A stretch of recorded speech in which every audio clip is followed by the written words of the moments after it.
seniors. First up, we have Mr. Chris Book. Chris is the son of Mark and Gayla Book. He's been in the Mohawk Band for 8 years, has a 3.97 GPA.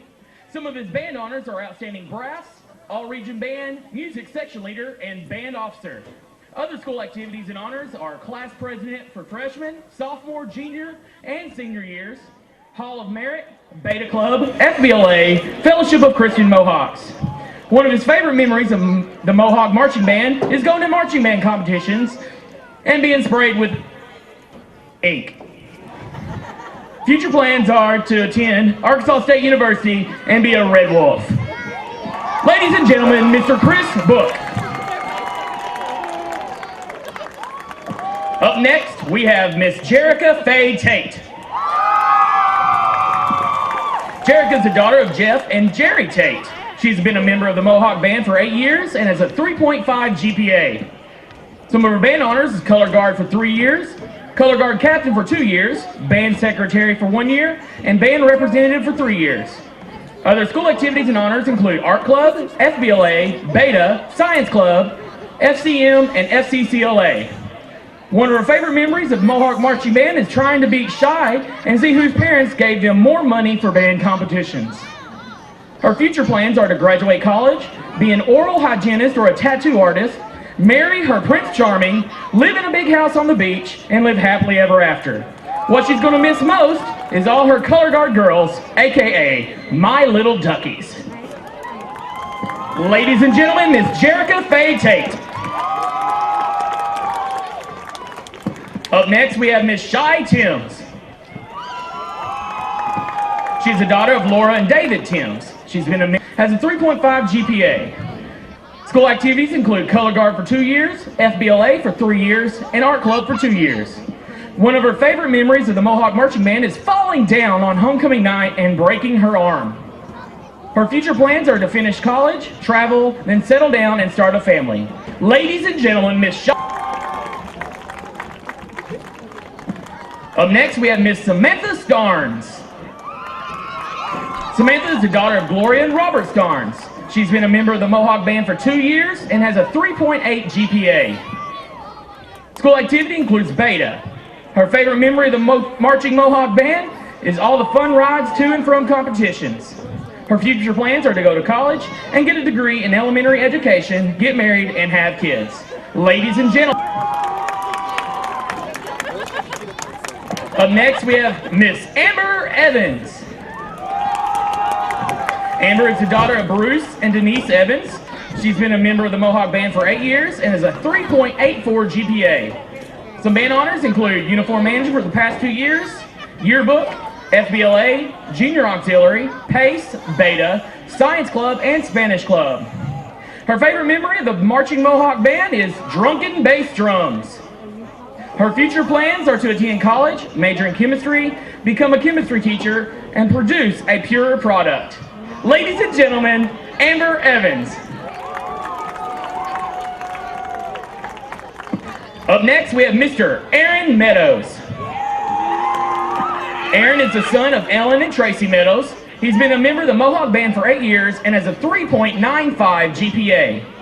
Some band honors include All-Region Concert Band for 7th, 8th, 9th, and 11th grades, and All-Region Jazz Band in 9th and 10th grade. Other activities and honors include member of the Beta, PACE, FBLA, National Merit Semifinalist, perfect attendance 7th through 12th grade, and he's also competed nationally in FBLA Technology Concepts. One of his favorite memories of band was the all-time spent creating an imaginary marching show with the bass drums.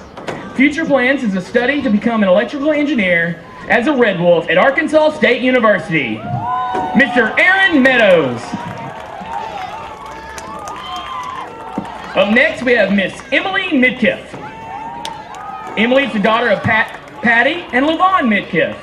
She's been in the Mohawk Band for 8 years.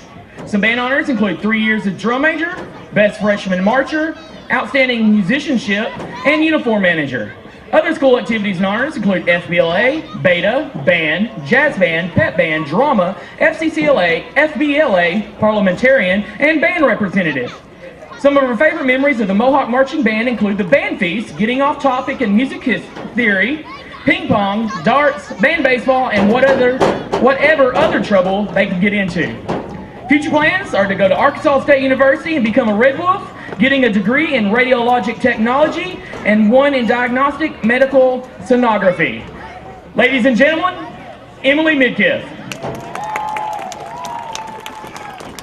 Up next, we have Miss Michelle Haley.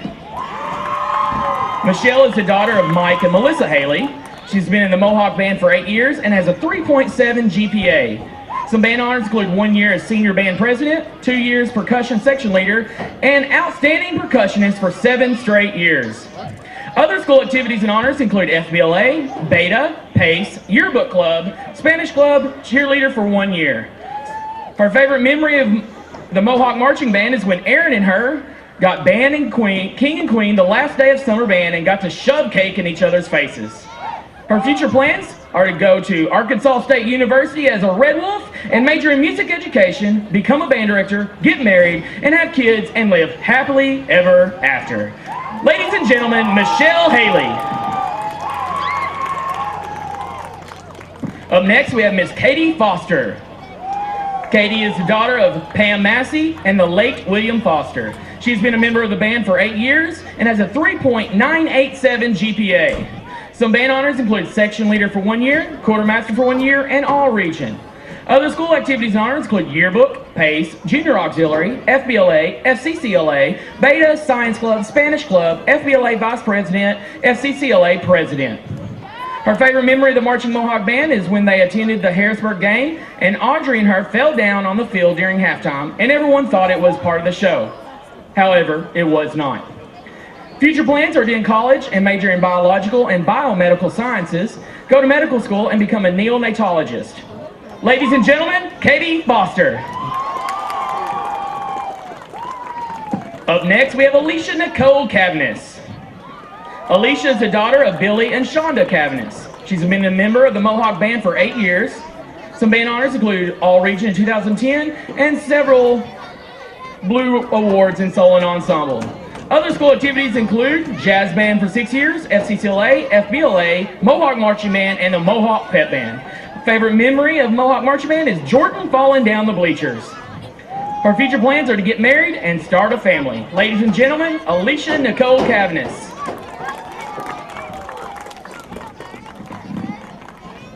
And finally, we have Mr. Corey Johnson. Corey is the son of Lynn and Yvonne Beaver. He's been a member of the Mohawk Band for 8 years. Some band honors include 1 year marching band section leader. Some other school activities and honors include Beta Club, Jazz Band, Marching Band, Pep Band, Concert Band, and All Region. Favorite memory of Mohawk Marching Band is riding the band bus home with Joseph and Eli making chicken noises. Future plans is to become a Wonder Boy. Ladies and gentlemen, Corey Johnson. And let's give one last round of applause for these 11 Mohawk Band seniors.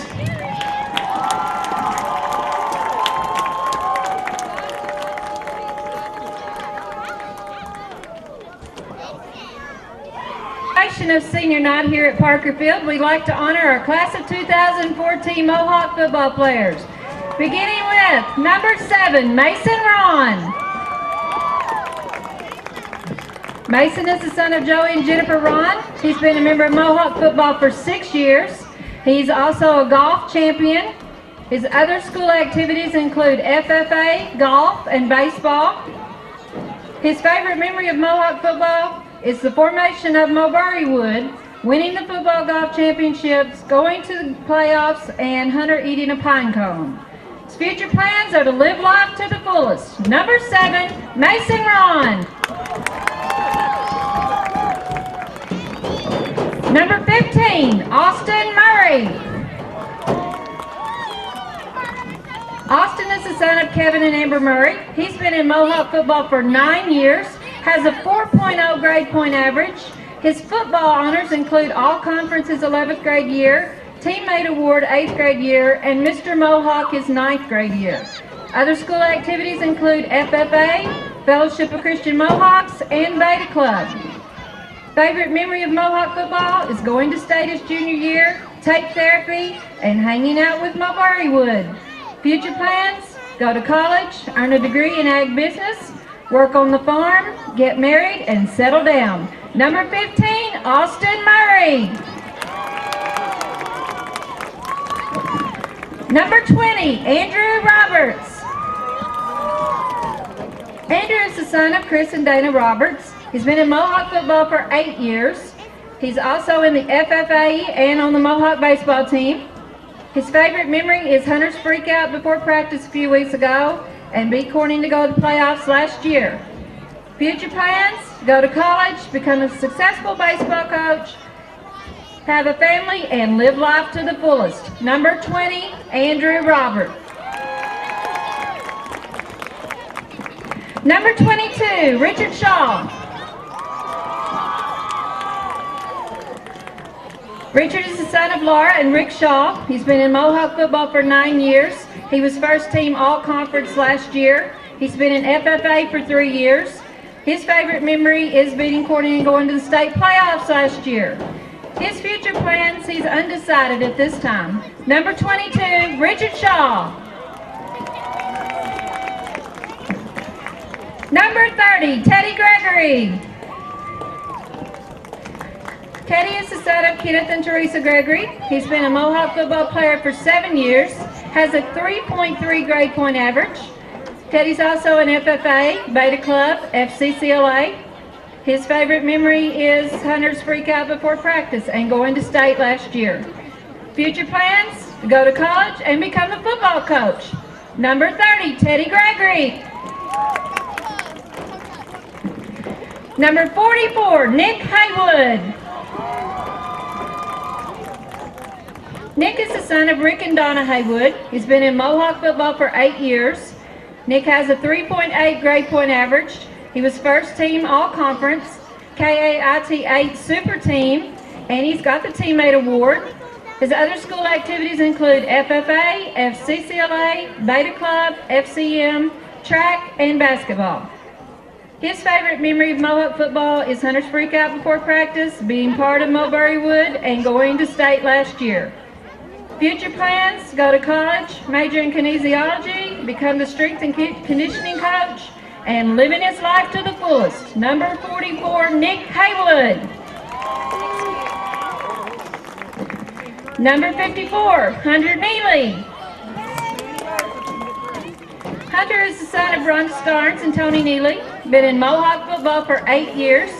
He has a grade point average of 3.6. He's also an FFA and Beta Club. His favorite memory is getting a play named after him and being a part of Mulberry Wood. His future plans, he's still working on them at this time. Number 54, Hunter Neely. And last but not least, number 72, Dylan Johnson. Dylan is the son of Tommy Johnson and Nicole McVeigh. He's been in Mohawk football for 4 years. He's been in FCCLA for 4 years. His favorite memory of Mohawk football is the bus ride to the playoffs last year. His future plans are to become a teacher and to beat Corning. Number 72, Dylan Johnson. Ladies and gentlemen, this is your class of 2014 Mohawk football.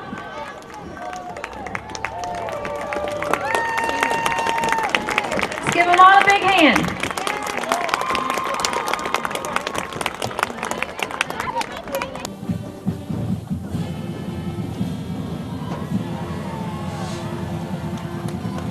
Here we are at senior night at Parker Field as the Piggott Mohawks are prepared to take on cross-county rival, the Corning Bobcats. That's right, Sean. It's, of course, the big finale. The Rice Bowl will be going home with one of these two teams tonight as the county championship will be played, per se, between the Piggott Mohawks and the Corning Bobcats. It should be a good game tonight, and we're looking forward to an exciting contest.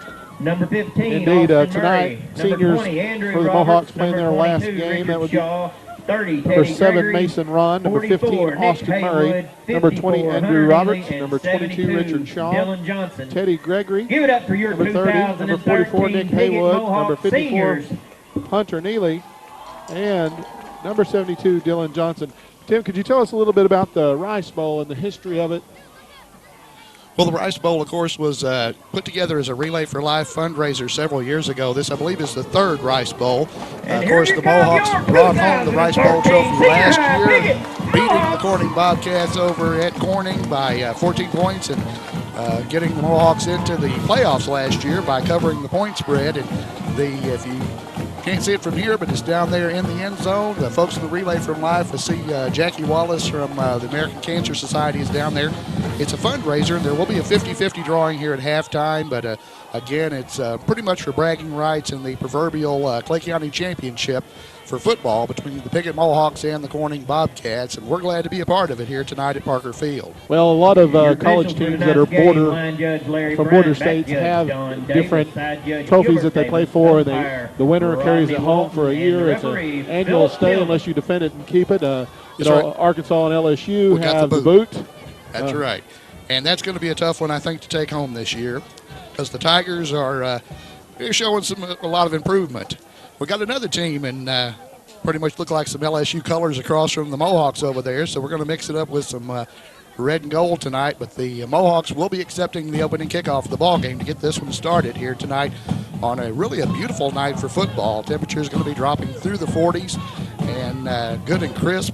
Pretty good crowd on hand on both sides of the field. If you can't get up to Corning, you can't get up for Sean. Everything player for Corning, Russell Cox, is set to kick it off, but he didn't touch it. Andrew Roberts, Sr. Number 20, Andrew Roberts, the senior, he'll be covering the ball. That's something we've seen a lot of this year, and I think Andrew seems to get picked on because he has covered a number of those this year on those short kicks. They definitely don't want to get it back to the Mohawk running backs that normally occupy the back space there. They've got some good speed, and we've seen a lot of that this year, and the Mohawks going to start off in good field position. Well, Cox teed it up, but number 20, Dylan Jordan, come up and tried the little pooch. Is ineffective. Noah Roberts covered for the Mohawks as they come up to the line in a full house backfield, and Dixon's going to hand it right off to the senior, Nick Haywood. He's into Bobcat territory. Senior Nick Haywood on the carry. Nick Haywood, nothing fancy, just off that right side. He's following Jones over there on the right side and picked up a fairly good block and picks up about 6 yards on the carry. Bring up second down for the Mohawks as they have the football. As we're just underway here in the first quarter.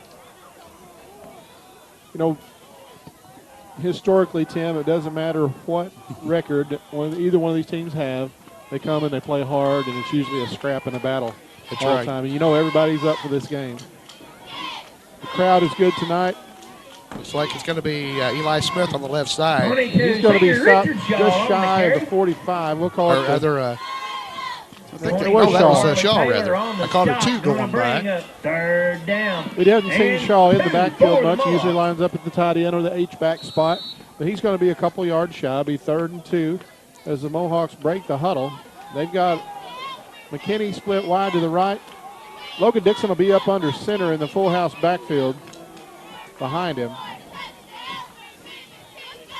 Out of the tee. Looks like he's got some running room and very close to the first down over the left side this time. He's going to have it as he's just shy of the 40. And that was Austin Murray, the senior, on the carry. He's over left tackle. Murray follows Nick Haywood through the gap over the left side, picks up the first down for the Tribe, and it's just outside the Bobcat 40-yard line. Timothy McMaster's coming up to make the tackle, but that is the first down on 3 straight running plays. That's something the Mohawks have had a little trouble this year sustaining a drive. It's mainly been the point of the block at the line. They've had a lot of trouble getting through that first line of defenders. It's like Landon Williams going to try left side. You know what, Tim? He's going to have 4 or 5 yards just right up the gut. Let's see where they spot him. Number 27, Landon Williams. Sophomore Williams, of course, came on after Garrett Cook broke his leg in the second game of the season down at Brooklyn. Sophomore's done a great job for the Tribe. He's a tough one to bring down. I wouldn't want to try to tackle him myself. Indeed, he did pick up 5 yards after the spot. Be 2nd down and 5 for the Mohawks, as they haven't tried any razzle-dazzle or anything fancy. They just run right at him. Again, McKinney is split wide to the left. And there's the pitch back to Haywood. He's on the right tackle. And he's got the ball up near the 40. And that's where they're going to spot it. He's going to have another first down, Tim. and they're going to move the stick. Something we've talked about all season, the Mohawks needing to put together a sustained drive, keep the other team's offense off the field, and put together a drive, burn up some clock, and that's exactly how they're starting this ball game as Mason Ron comes into the game. Yeah, Mason Ron, the senior, number 7. I had a little time to talk with his parents tonight. This is as Jennifer and Joy Ron are very involved in the tailgate activities, and sometimes senior night's a little bit, well, it's a little bit difficult. Yes, it can be. Usually for the mamas. Well, Shaw got the football out of the fullback spot of that tee and just shy of the 25-yard line. Yeah, Dixon, of course, into the quarterback position of late after they moved Murray back to a running back spot to try to shore up some of the shortages in the backfield. A couple of injuries to Bradley Stevens down on the sideline there, not dressed out for tonight. And, of course, as we mentioned, Cook earlier in the year. Williams is going to try the left side, but not a lot of room this time. No, they stacked the box, and he was met at the line of scrimmage, but still, I believe, squeezed out a yard. Maybe a couple. It's going to bring up 3rd and 3. There's the Mohawks. On the stop. Going to bring up. Have snapped the ball and handed it off. 3rd down and 3. And just keep rolling so far. McKinney split wide to the right this time. T in the backfield. What do you anticipate's coming, Tim? I think it's going to be Nick Haywood. But then what do I know? It's Ralston Murray left side. Off left tackle, and he's going to be really close to the first down. And he's got it by about a yard inside the 20-yard line, about the 19. Murray isn't a big young man, but he is quick and he runs tough. And if he does get through the first year, you've got to try to catch him. And that's one of the things we talked about. And if I saw a lot of the photos from the Hoxie game, and basically the Hoxie line was not giving up any room to the blockers, and they were making contact with the running backs right at the line of scrimmage. Now, if you can get to that second tier, you can get to the linebackers and the DBs, you got a lot better chance, especially with a big bruiser like Nick Haywood or Landon Williams.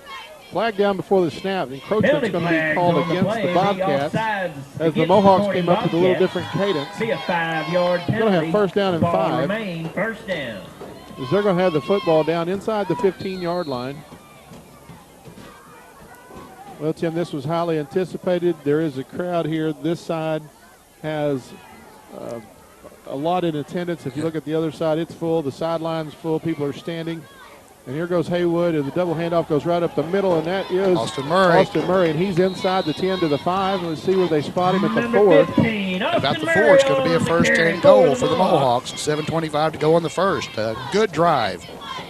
Nothing fancy, as you said. We have seen that little counter reverse a number of times, and the Mohawks are going to take a timeout. Not really sure what they need to talk about there, but they're saying Corning decided they're going to take a timeout. The White Hat gave us a little bit of the wrong signal there. We're going to take a moment to thank our sponsors, the people that help bring you Mohawk football on YNC TV. Last year, We'd like to thank SOS Customs Vinyl and Sign Shop, Derek and Dexter Boston, 870-324-1822. Motorsport Vinyl, Big Rig Yard Signs, banners, outdoor business signs, small and large, decals, and more. At 1350 Madison Avenue in Piggott, that's SOS Customs Vinyl and Sign Shop. We'd also like to take a moment to extend our gratitude to Wright's Collision Shop, also on Madison Street, 870-598-3400. Brad has a full-service body shop able to take care of all your needs. For estimates or repairs, give him a call at 870-598-4039. Well, the Bobcats back on their heels a little bit as the Mohawks rolling down the field, and Corning burning their first time out of the first half, and now the Mohawks with a first and goal. Well, the Bobcats went from 9 in the box to 10, and they had it right up to Williams, and he's hit at the line, falls forward for a yard. Landon Williams on the carry. Well, those numbers are hard to see. 54, maybe? Harley Taylor, number 24, I believe, came up and made the stop. On the stop. PA announcer agrees with you, Tim. There we go. I'm not sure. The gold numbers on the white uniforms down there, even on a clear night, it's kind of hard to make out. Indeed. We were at the Red Wolves game against Lafayette, and they had the red number on the gray jersey, and you couldn't see it. Looked pretty good on TV, though. Indeed. Dixon's going to hand off to Shaw, and he is stopped short. He is stacked up.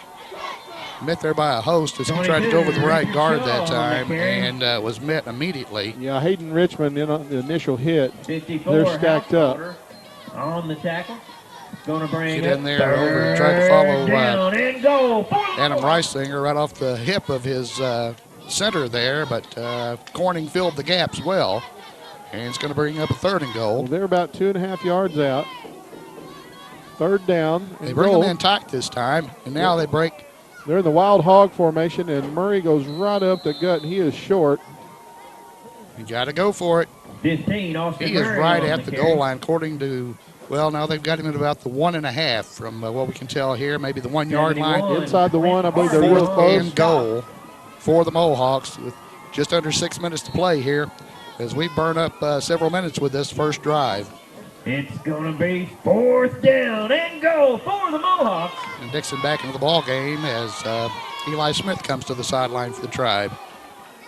Well, 14 on the play clock, 5:41 and counting on the game clock as the Mohawks come into that T formation with Logan Dixon under center. 4th down and They may have to burn a timeout here as they got a man in motion and can't get him set. And so both teams have to burn an early timeout here in the first quarter of play. The big 4th down coming for the Tribe. We do. After that timeout, we're going to again thank Chris Tarno. We'll also be having a 50-50 drawing tonight. 870-240-4282 for helping to bring you Mohawk football on YHCTV. Somebody else will go home with the other 50. Appreciate so our go sponsors down and very get much. involved Very with the grateful. 50-50 drawing tonight, brought to you by the Relay for Piggott Life Realty, and the Mike and American Pat Cancer Patterson Society. also help to bring you Mohawk football on YHCTV for residential, commercial, or agricultural real estate anywhere in Clay County and beyond. Let Mike and Pat serve you. They've been serving the community for many, many years. 870-598-3142. That's Piggott Realty here in Piggott, Arkansas. And, of course, the Piggott Mohawks are coached by Dave Hendricks, and the assistant coaches are Michael Harrell, Sean Hearn, and David Reynolds. It's the coaching staff for the Piggott Mohawk football team. And they want this one, I can tell you that. Indeed. All Well, right, 4th down and goal from the 1 yard line. The Mohawks come up. Down and goal for your It's going to be gut check time. T formation, 1 wide. They're going to give it to Haywood, and And he's in the end he's zone. unmolested. Mohawks are first on the board as they give it to the senior, and he went in virtually untouched, Tim. Great job that time over the right side of the line, and the Mohawks get on the scoreboard first, 6-0, 5:20 to go in the first quarter. Mighty Mo will make a lap. The band gets to play Our Boys. And the cheerleaders will do their push-ups. The Mohawks line up for the point after. Austin Murray, the senior, will set it down. Eli Smith, number 32, will attempt the point after kick. It's down, it's up. Good pressure from Corning, and that was shanked right. It is wide right. So the Mohawk lead The is extra point 6-0. attempt is no good. But after the score, it'll be Between your Piggott Mohawks 6, possessions here. the Corning Bobcats 0. We'd like to thank Ellen and Daryl Dalton at Pumpkin Hollow. We appreciate them. You know, fall just makes you think of Pumpkin Hollow. I hope they've had a great year. Check them out on Facebook. We appreciate Pumpkin Hollow for helping to bring you Mohawk football on YHC TV. Also, Mohawk Mini Storage here in Piggott. Kim and Rodney Rouse. Everybody, Any place to store your things or way to get them there, give Rodney a call. 870-598-7941. Saturday at noon, Sunday at 7, and Tuesday nights at 6 p.m. on Channel 21. Well, Eli Smith is going to tee it up for the Tribe on New Ways after they take a 6-0 lead on that about a 1 yard run by Nick Haywood. And Shaw is going to kick it. Fair catch is called. Ball's loose on the ground. I believe the Bobcats got it back. Well, that was a tussle for it. He threw up the right hand to signal a fair catch, but then left it. Well, two Bobcat players ran into each other. But I believe number 2, Hayden Richmond, came up with the recovery. And the Bobcats will have the football at their own 41-yard line, where they'll take over their first possession as the Mohawks burned over 6 minutes on the opening drive. That's a great way to start it. For one thing, any of the offensive players that weren't playing on defense, they've gotten stiff again because it is a rather cool night out there, and you got to keep stretched, you got to keep warmed up. So let's see what Corning does with their first possession. The Bobcats are going to come out with Receiver split to the right. Receiver slip to the left. Jordan Rainwater is in motion. The pass is thrown, and it is dropped. As Dixon was defending. They had wings on both sides, splits on both sides, and a single back. Indeed, Brent Looked Harmon. a little bit like something, I believe it was what Gosnell used to line up in that set a lot. Brent Harmon was the intended receiver. It hit him in the mitts, but it found the turf.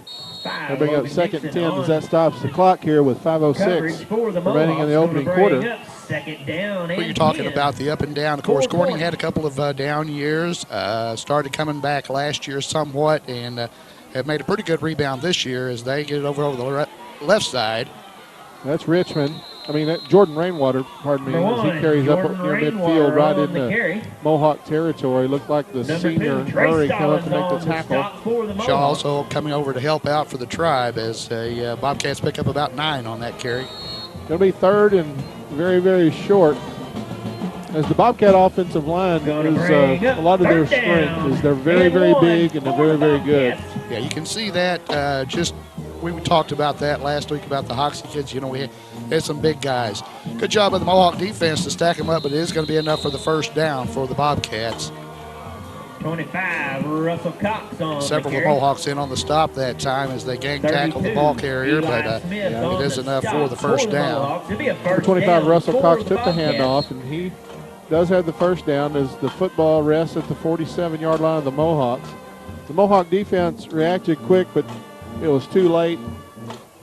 Yeah, Seth Lacey, I believe that Trey Stallings, a couple of them got in there, but he had to pick up the first down. The flag down before the snap. Penalty flag. See what our against the Mohawks. Is there a neutral zone infraction against Piggott? So they will bring up a first down and 5 for the Bobcats. 5-yard penalty. Ball remains first down. Again, Corning, they are poised to get a spot in the playoffs. Mohawks are out of the hunt at this point, so this is basically for bragging rights. But again, as we've talked about before, if there's one game you want to win all year, and I've had coaches tell me that, this is the game. Austin Scroggins comes up under center. He's going to drop back. He's going to throw it. He's got a man open, and it's caught. With a lot of contact down there, but they was good. Looks like Trevor Barajas makes on the reception. Makes the catch down near the 5-yard line where they'll have first and goal. You know, the quarterback, McKinney, was all over him. As a matter of fact, there were hands and there was pushing. There was a little jockeying for position. But the receiver made a great catch. And the Bobcats have first and goal at the Mohawk 5. Scroggins is going to take the snap. He's going to hand off to Cox, and he is stopped short. Good job that time by the right side of the Mohawk defense to get through there. I see Haywood and Smith getting up. Looks like Jones. 77. And also, I believe Johnson was in on the stop over there on that side. Oh, check that. Was it Johnson? It was. Bring up second down and goal. Drayton Holman, number 73. Corning. That defensive end spot. As the Bobcats come up to the line of scrimmage. Same motion now, and it slips in the backfield. Cox lost his footing. I think he's going to lose a yard back to the original line of scrimmage at 5. It's going to bring up a third and goal from about the 5 now. So both teams getting it down into the red zone, and both teams stumbling just a little bit in the red zone. But let's see if the Mohawk defense can do something here on third and goal. Third down and goal for Corning. Cox is a lone setback as there are 2 wings and 2 split. And comes in motion. They do hand off to Cox, and he is stopped shy of the goal line. But he's really close. I'd say he's down near the 2. Like Austin Murray up off the bottom of the pile there. Took his pins out from under him. Coming up on the 2-minute mark in the first. You know, Cox had a head of steam, and he was headed to the goal line, and Murray impeded his progress. Did a great job of just taking the legs out from under him. So on 4th down and goal, the Bobcats are going to go for it. As the Mohawk defense is making an effort, trying to make a stand. And here comes them. They're going to give it to Cox. And he is stopped got short. In the backfield. I think he is shy. I think they got him. Nope. We got a signal from the side judge. Touchdown from the far sideline. I tell you, that was a late signal. Was a late like call. A touchdown for the Corning Bobcats. Was awfully close down there, but they give him the 1-yard touchdown, or rather the 4-yard touchdown with 1:49 to go here in the first quarter. We're tied at 6-6. I disagreed with that, but they had a better angle than I did as the Bobcats lined up to go for two. They bring the man in motion, and they're going to throw it. It's like Scroggins is looking for Barajas, and it is incomplete. His hands. And I'll tell you, there was a lot of traffic down there. You really don't have much to lose except the 2 points. And after the score, we threw got it into a crowd, took a chance, and really the Bobcats did the Mohawks a favor right there as they keep the score even 6-6 as they were trying to extend the lead to 2 points. But after the touchdown and after the failed conversion attempt, the game is tied. Of course, the big play by Barajas that time setting up the touchdown.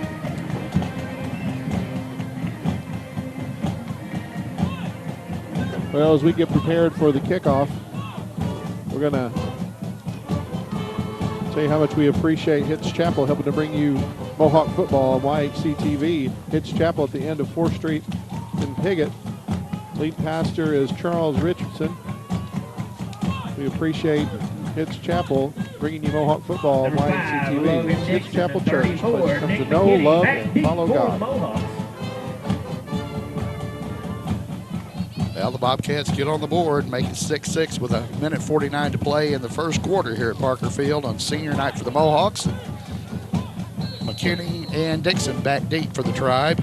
Let's see what they do on the kickoff this time. Well, Cox tees it up again, and he is angled from right to left, and he gets a good bounce. And you know what? That ball's loose, and it's all over the place down there, and I'm not sure who came up with it. It went into a mass of humanity. Hopefully one of the Mohawks was on the bottom of it. We're not seeing a signal. Well, they're signaling the ball's down, so it's Mohawk football. Take over possession. The Mohawks will have it first and 10 just inside their own territory. That was more of a true onside kick. It wasn't a pooch, it wasn't a pitch, it wasn't anything. And Cox got that second bounce that you have to get, and it was going to go almost exactly 10 yards, and it bounces in the air. The kick coverage has time to cover it, but it's all said and done. The Mohawks have the football in great field position at their own 48-yard line. Need another long drive. And that's Dixon under center, and hands over Nick the right Haywood, side. he's into the secondary. He's got a first down. He's carrying would-be tacklers. Nick Haywood offers free rides to defensive backs. He's going to be down at the 33-yard line, and the Mohawks have another first down. Brian Samples leading on the play then, pulling out of his guard spot there for the Tribe. Number 7, Austin Rouse in the secondary for the Corning Bobcats was hanging on. And he did a good job to stick with it, and he brings down Haywood as the Mohawks have a first down. They'll come up to the football in the same formation. The T with the split end. McKinney out to the left. He's going to hand off to Murray, and he's got makes a move. First man and the second man. He's down near the 21, 22-yard line. Austin Murray with a good move there. He juked out the first guy and just kind of ran past the second one, and he has a first down for the Tribe. Harley Taylor, number 24, came up and finally made the stop. But there were some would-be tacklers that whiffed. Good move or two by Murray as they have a first down.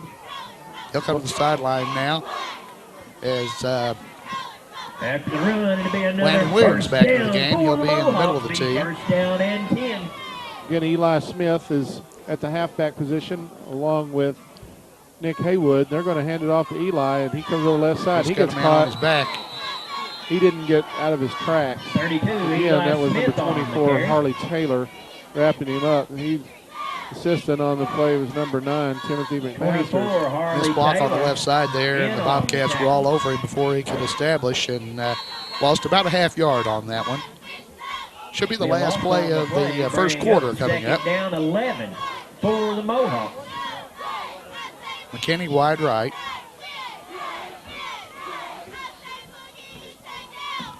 Dixon hands off to the left. Austin Murray. He falls down at the 10. 15. He outran himself. He did. He was down there very close to another first down. Let's see where the spot is. I think they're going to spot it just outside the 10, so technically it's going to be first and 10. Yeah, spot of the football is on the 10-yard line. Looks like to me that it looks like it's sitting in. I know the lines are kind of hard to see since the grass has started to die. That'll bring it in. That is the end of the first quarter with the Mohawks and the Bobcats tied at 6-6 here at Parker Field. Well, in between quarters, we're going to take a moment to tell you how much we appreciate Custom Car Care. Mark Howell helping to bring you Mohawk football on YHCTV. That's 870-598-2571. We'd also like to thank Dan Gossett at Gossett Real Estate. If you're looking for a home in Piggott or the surrounding area, give Dan a call at 870-598-5555. We appreciate these sponsors helping to bring you Mohawk football on YHCTV. And while you're down there, give It's them a lot more ladies a fun big when you're hand. They've done hanging in so there like much this. year. Should be a good ball game right on down the stretch. Hopefully this will come right down to the wire. We'll have something exciting to talk about in the fourth quarter. Well, these two teams aren't known for slinging the football. They're not known for throwing it, but they are known for running it. And that's what we've seen. The Bobcats did complete a long pass on their initial drive, but the Mohawks haven't even tried. They haven't needed to. They've just continued to run the ball, pound it. And then as the second quarter is about to get underway, you're right, Tim, they have spotted the football just outside the 10, so the Mohawks technically can get a first down without getting in the end zone, but for all intents and purposes, it's first and goal. That's right. 10 yards to pay dirt. Don't know how much of the second quarter we'll be able to burn up on this drive, but the Mohawks doing a good job so far with ball control. Now the Mohawks come up to the football in a familiar formation, as Dixon's going to be under center. As he looks over the situation, takes the snap, then handoff is right up the gut. And that's Shaw again on the carry as he was in the fullback position. Richard Shaw. He's up over the 10. They're going to spot him down around the 7. He picked up a little over right around 3 yards on first and 10. Going to be second down. And play will come in from the sideline from Landon Williams. Shaw coming in. They're platooning at that fullback spot tonight. They've also moved Shaw out to the halfback slot on several times, and I don't know that they've handed him the ball this season, but here in the finale, seen some limited carries out of him this year, but really, like you said, just at the odd time.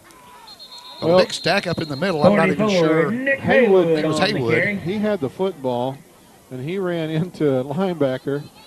I believe that was number 73. Actually, I've got 72, Joe Crossfield. Down I've and got 7. listed, but that was a down lineman. It's not a linebacker, but he got help. And, they never did get nicked to the ground, but progress was stopped. It's blown dead, and it's third down.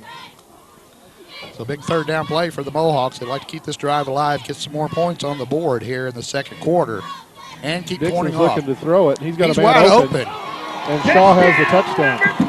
So the Mohawks' first pass of the day results in a touchdown to number 22, Richard Shaw, as the senior gets in the end zone on senior night, and he was wide open, and Dixon, all he had to do was toss it. Well, it might have been the fact that we haven't thrown the ball all night. That kind of caught him off guard. It didn't look like Corning was ready for that one at all. Well, we had him on that one for about 7 yards. 7 yards. Yep. See what we do on the PAT. Smith is poised to kick it. Kick is down. It's up. Boy, a big crowd in the backfield, but he gets it off. He is and good. The extra and the Mohawks push the lead by 7 points. And after the score, and, be your Piggott Mohawks 13, the Corning Bobcats. We will again have a change of possession. One of the things, Tim, that you mentioned tonight with the Rice Bowl and the Relay for Life fundraiser that it is, that they do have a half and half drawing, and there are representatives here from the American Cancer Society, and also there was a big crowd from the Cancer Society with the tailgate party this afternoon. So they came, they were well represented, and they're down there in right beyond the goal post in the north end zone. Yep, they've got the Rice Bowl down there. Of course, they'll be making the presentation at the completion of the ball game. It was a lot of fun last year. We got right out at the midfield at stripe in the middle of the field over at Corning. Jackie Wallace with the American Cancer Society out of Jonesboro making the presentation. Well, Shaw tees the ball up. He's going to kick it. That was Eli Smith actually came up from behind him and kicked it deep. There is a tackle made. That was Shaw putting a hit on the man down there at about the 35-yard line, though. Richard Shaw introduced himself to the return man. That was, I believe, Rainwater. Bobcats take over possession, be first down and they'll have possession of the football near the 37-yard line. So you take away the one long pass to Barajas, and this game is just really dead even. Well, here's the way. Actually, let me unfold it for you in ahead. a few moments. Just a few moments. If you've got the ball, you scored. So far. Scroggins going to take the snap, and he hands off to Cox as he's up over the right side. He's carrying tacklers. He's up just shy of the 45. Russell Cox on Let's see where the they spot him. Trey Stallings coming up off the bottom there, along with Brian Samples. In on the tackle. We'll call it the 44. Also got help from Holman. A lot of Mohawks in on that, but 8 yards. 8 yards down on the carry. for the Bobcats. Second and a couple. yeah, the good thing, we like to see that clock running when we got a lead. Man in motion. Handoff over the left side. There's a nothing doing as Brian Samples, number 52, penetrated into the backfield. Basically made that tackle from the seat of his britches. Man going by, reaching out, getting him by the legs, and doing a good job on that to knock him down. Going to bring up a third and about a 1. Very minimal gain, and the football is just outside the 45. We'll call it the 44. She'll be third and a couple. And in motion to the right. Scroggins looking to throw. Overthrown, looks like by a pretty good shot. McKinney actually was in better position than the receiver. Well, the offense actually interfered on that pass, but like I said, I hope that they let them play out there. Yeah. So that's fourth down. Well, on that play with Barajas and McKinney mixing it up down the sideline, looked like a few of the things we've seen in a couple of NFL games this year. It's just they battle till the ball gets there and who can grab it. Well, Barajas is a tall receiver, but McKinney is a fourth down, fast Sean. defender. They're going for it. Fourth down. Let's see if they're going to snap it. They are going to snap it right up the middle, and that's Cox. And he is. He's going to have it. I thought he was going to get it in the backfield. He was hit. Samples had a shot at him, but he squirted out. Big Ben Jones, number 77, brought him down.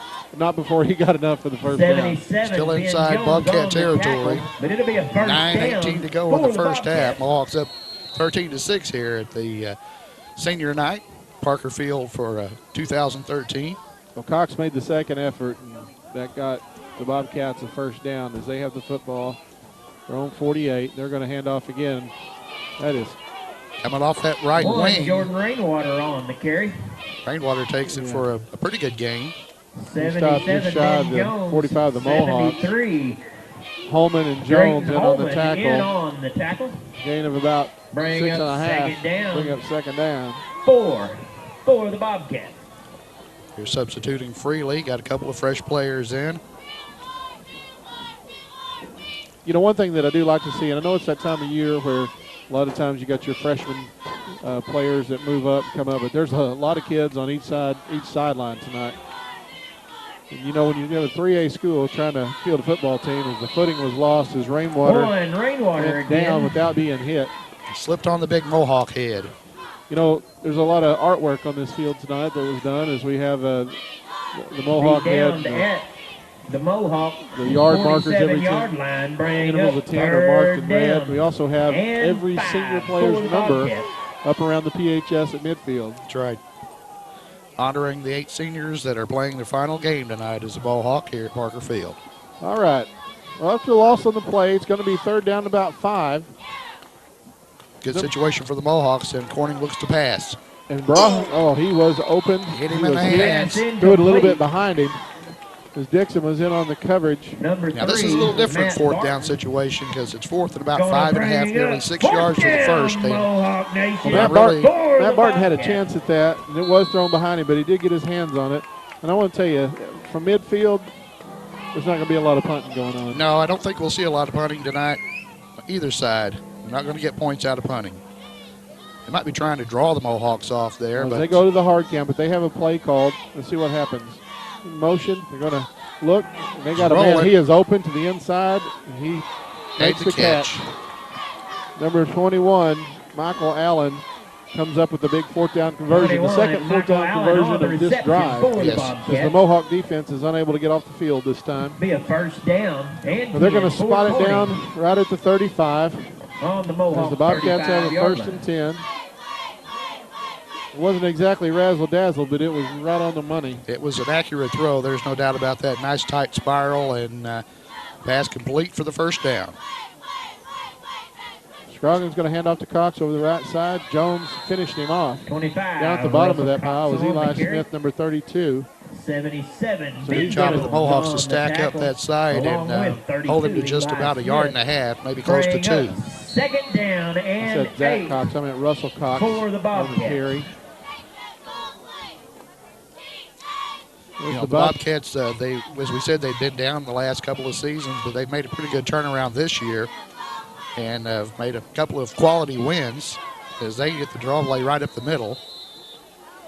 25, Cox again carries the football, and he's going to be knocked down by Trey Stallings, number 2, and number 44, Nick Haywood. You know, also, these Bobcats are in the playoff position they are. They got a really good forfeit. That really helped out a lot as apparently the Bulldogs had defeated them on the field, but after all was said and done, the AAA ruled that there was an ineligible player, and the Bobcats earned that victory by forfeit as they had third down in the long yard. And they're going to hand it off right up the middle. And they're going to have first down. Jones again on the bottom of that pile with number 22, Richard Shaw. They're going to move the chains again as he has a first down outside the 20. Let's see where they spot the football in this old muddy field with no hash. They're up at the line already, going to the hurry up, trying to catch the Mohawks in substitution. And there's a flag down before the snap. I think that they did it to themselves. Let's see the way that they signal this infraction.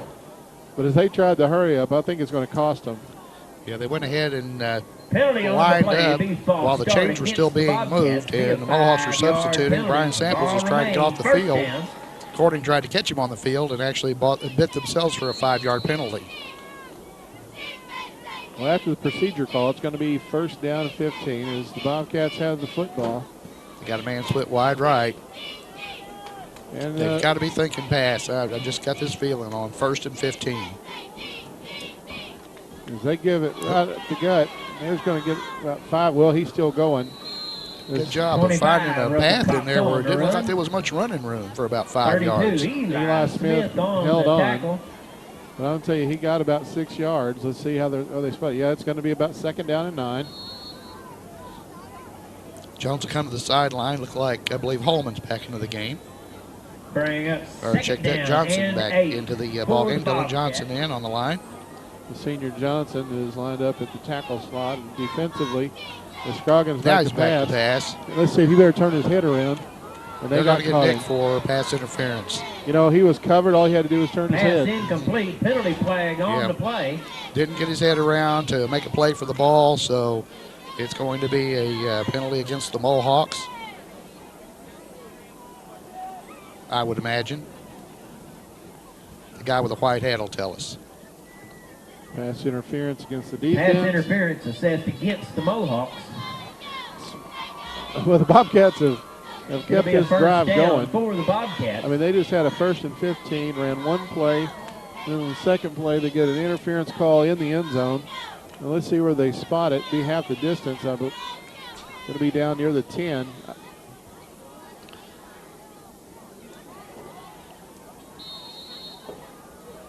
It'll be just outside the 10-yard line, just pretty much the way the Mohawks were at the other end.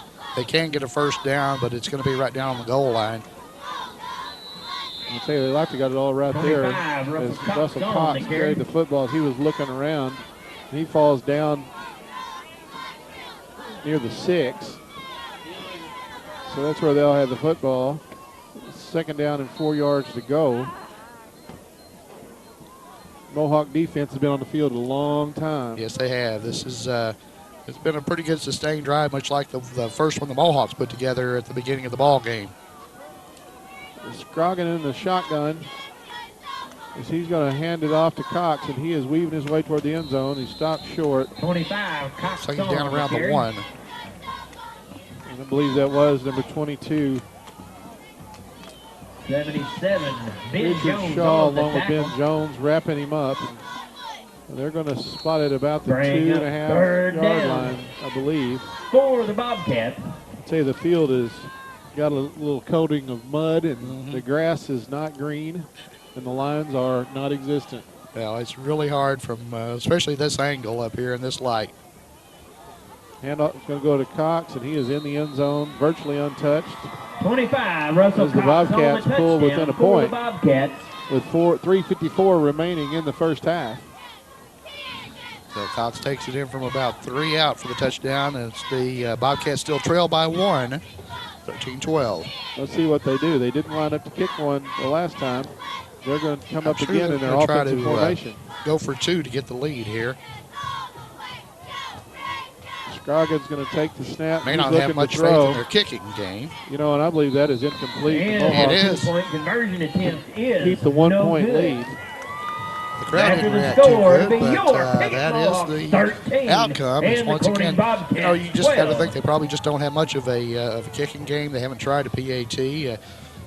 What they do on kickoffs is kind of short, so you sometimes just work with the tools that you have. Out for a great cause. Well, after the conversion attempt by the Bobcats was no good, Cox again will tee the football up. They have kicked it short 2 times in a row. The Mohawks seem poised to recover an onside kick or a pooch. Let's see what happens as Cox does kick the top of the football. It's not going to go 10 yards. The Mohawks are going to have the football inside Bobcat territory as they touched it before it went 10 yards. Right inside Corning territory. As the Mohawks hold on to the 1 point lead here with 3:54 to go in the first half. Well, the Mohawks will take it over 1st and 10 with a short field and a short clock. First down and 10 on the Bobcat 48-yard line. Mohawks will huddle. It's been an entertaining game so far. Both sides, nobody's going to be disappointed at halftime because both of them are right in the hunt. Move that, please, and let somebody get out. Thank you. Be nice to see the Mohawks maybe break a big one here before halftime. That's going to go to Austin Murray, and he is caught. He does not make it back to the line of scrimmage. Austin Murray on the run. He's going to lose a yard. They spot him maybe lost about a foot or so on his forward progress, and there wasn't much of that. So they're going to call it 2nd and 10. So with 3.5 minutes remaining in the first half. Bring up 2nd down and 10.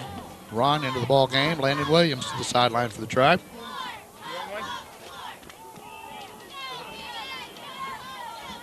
McKinney split out wide to the right. Full house backfield. The pitch is going to go back to Haywood. He's in the 2nd tier, and he carries up over the 45 to stop shy of the 40. Nick Haywood on the carry on the dive that time, picked up about 8 yards. Austin Rouse, number 7, wrapped him up. It's going to bring up 3rd and a long 3. It might be so long we call it 4. Yeah, I'd say it's right at 3 yards to first, and they need to get inside the 40 by about 2 feet to pick up the first down. We got a 3rd down here for the Tribe.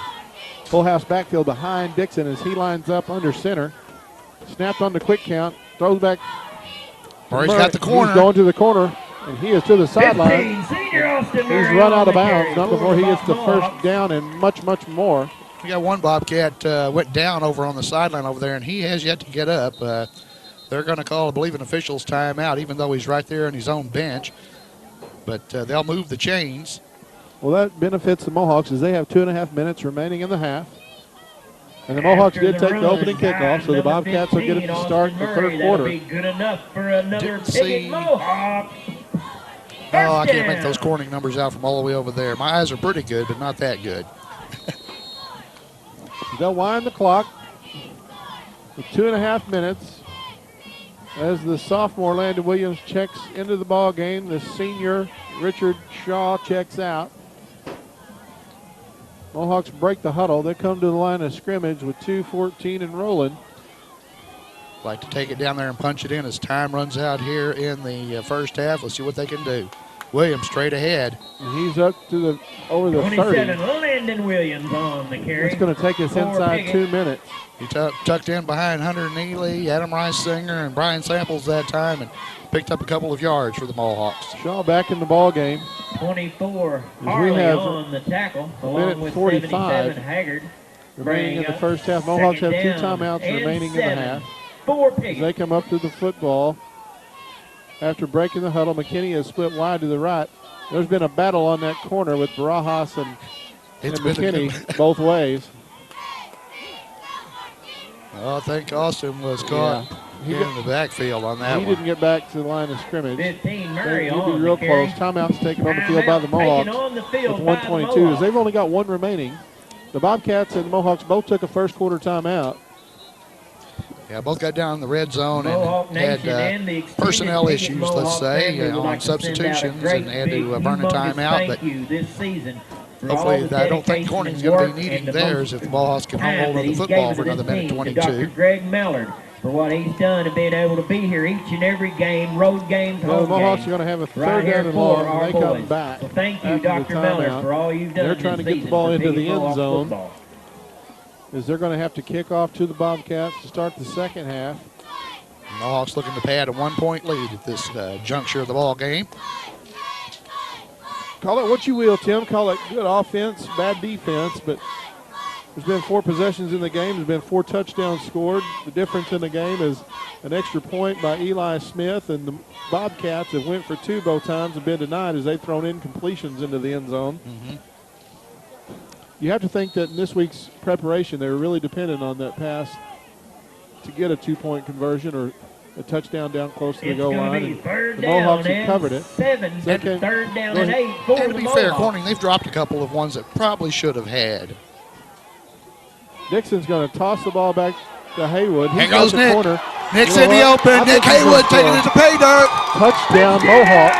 Number 44, senior Nick Haywood. We'll call it a 31-yard touchdown run by Nick Haywood with 1:19 to go in the first.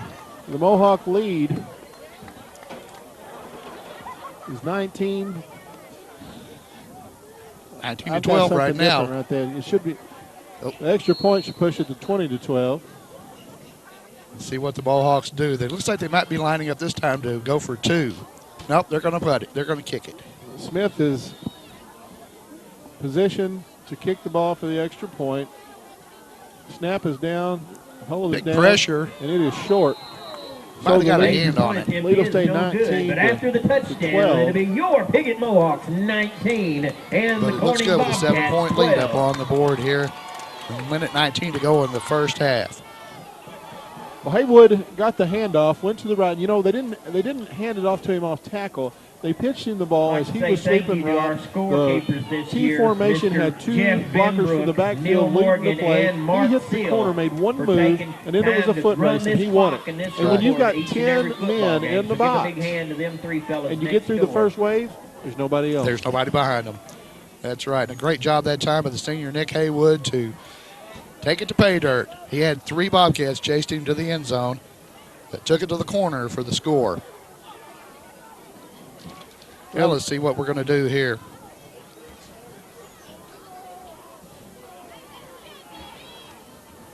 Well, here on senior night, the Mohawks have scored 3 times, and each time a senior has delivered it. High boot. Going to kick it, and it's going to be fielded. I believe that's number 4, Nathan Oxer. Good hit. And he got drilled. 4, Nathan Oxner on the Caleb kickoff Benbrook return was the for first Bobcats. man to hit him, I believe. Came up there and put a good pop on the guy. 2, Trey Stallings, 13.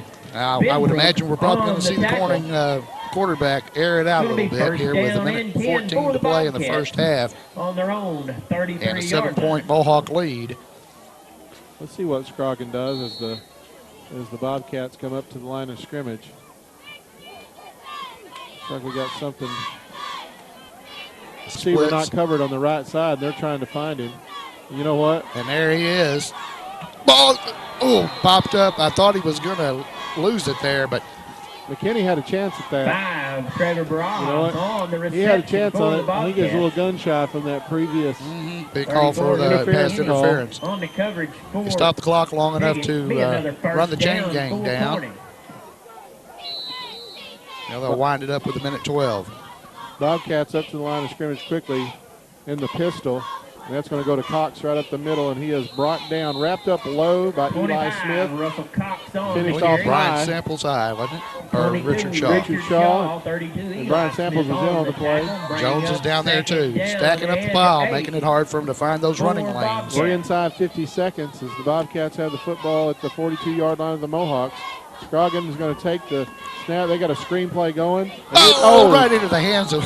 It was overthrown, and Dixon was the incomplete, defended by number man that had the five. best almost chance the to catch it. beneficiary there. You know what? Third down You and got to seven give the sophomore for credit. Bobcats. He sniffed it out. He knew what was coming, but Bobcats did have a blocker out there if the pass. But that's a long throw and took a lot of time. And to the sophomore's credit, Logan Dixon was in position. He does have one pick six this year, and that one would have been a foot race if he could have pulled it in. Scoggins, he's looking to throw, and there's a double move made. And it's right into the hands. Austin Murray had it and dropped it or was knocked away as he was hit by the number 15, receiver. He was playing center field back there. And the seven. Mohawks threw him a little curveball. They don't do that very often, but they had what looked like man-to-man. So we got fourth down coming up. Let's see what the Bobcats do. They look like they had man-to-man out there, but the safety. I mean, they've got nothing else to do but air it out.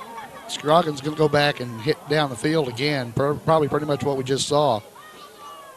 They go short pass this time, hook and ladder, and it doesn't do anything. The Mohawk defense holds, and that's the first defensive stop on either side.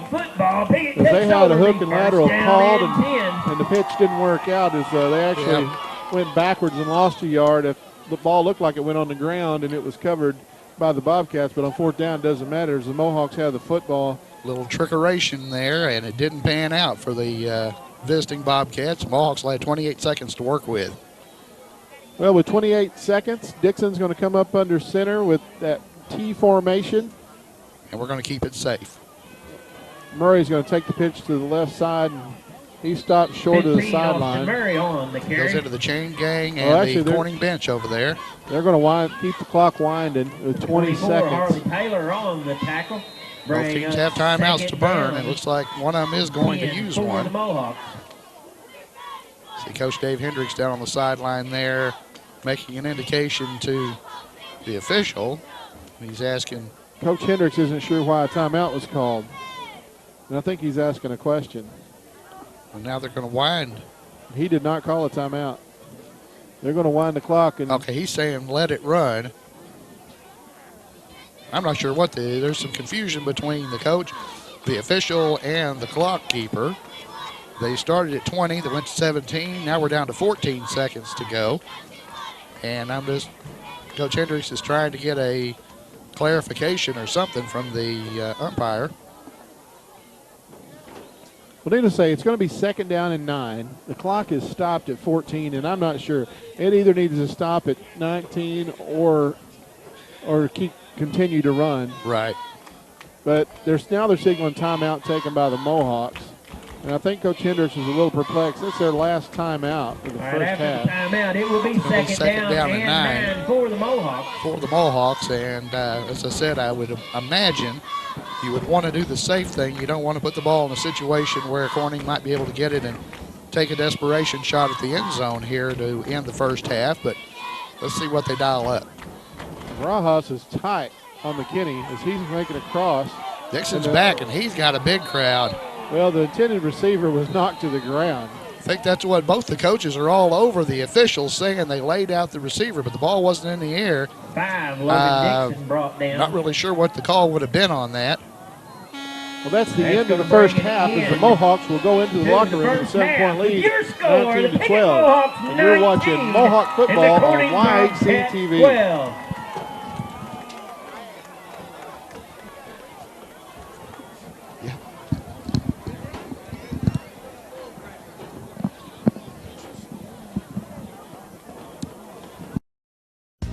It's the small things in life that you tend to appreciate. The quality of care at SEMO Health Network is no different. They focus on the small details with healthcare that make you feel good, so you can get back to enjoying the small things in no time. They have so many ways to take care of you with 8 locations serving rural communities in need of medical care, including dental facilities and an in-house laboratory. You'll feel good about this. SEMO Health Network. First Midwest Bank Gold Club offers special privileges for our friends who are age 50 or better and have combined deposits of $5,000. Members enjoy trips, cruises, seminars, and picnics along with free personalized bank services. Upcoming trips include Journey Through the Holy Land, Yellowstone in winter, Classic Ireland, and Hawaiian Paradise Cruise. Stop by any First Midwest Bank location to sign up for the Gold Club. It's absolutely free. First Midwest Bank, providing common sense financial solutions every day. I chose Three Rivers College. They helped me find the financial aid I needed. Classes are close to home. I'm experiencing the college life I want. With locations throughout Southeast Missouri and over 200 course offerings, including online courses, Three Rivers can help you earn a college or career technical degree. I chose Three Rivers College. You should too. Enroll today. Learn more at trcc.edu or call 877-879-8722. Three Rivers College. Success starts here.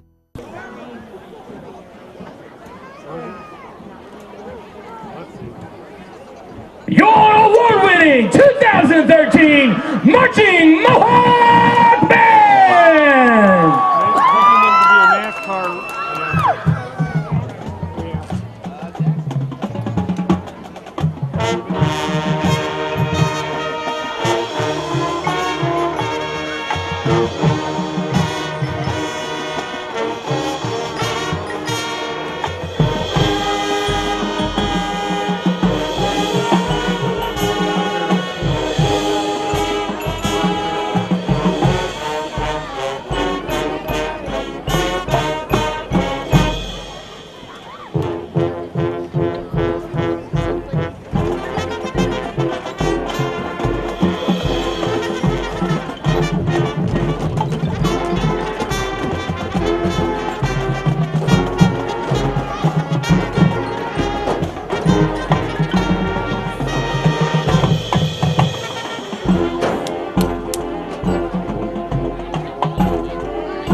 I dreamed a dream in time gone by, when hope was high and life worth living. I dreamed that love would never die.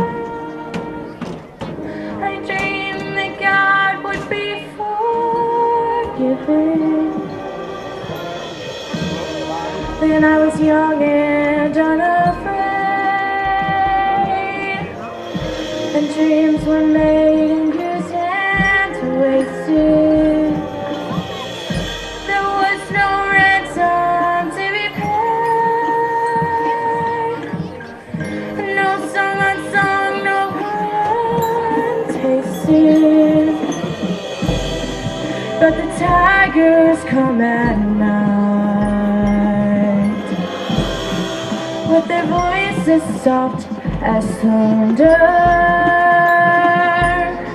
as they tear your hope apart,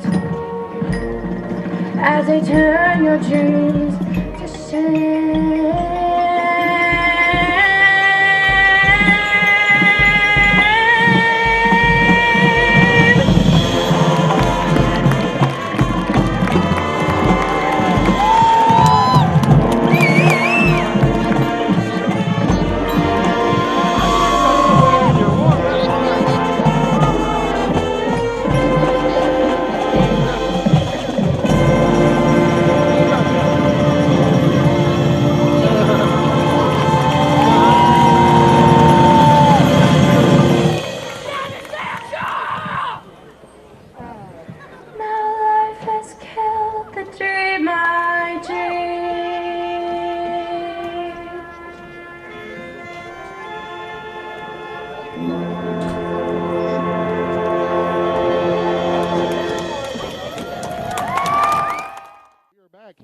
third quarter kickoff as Shaw kicks it, and it is fielded.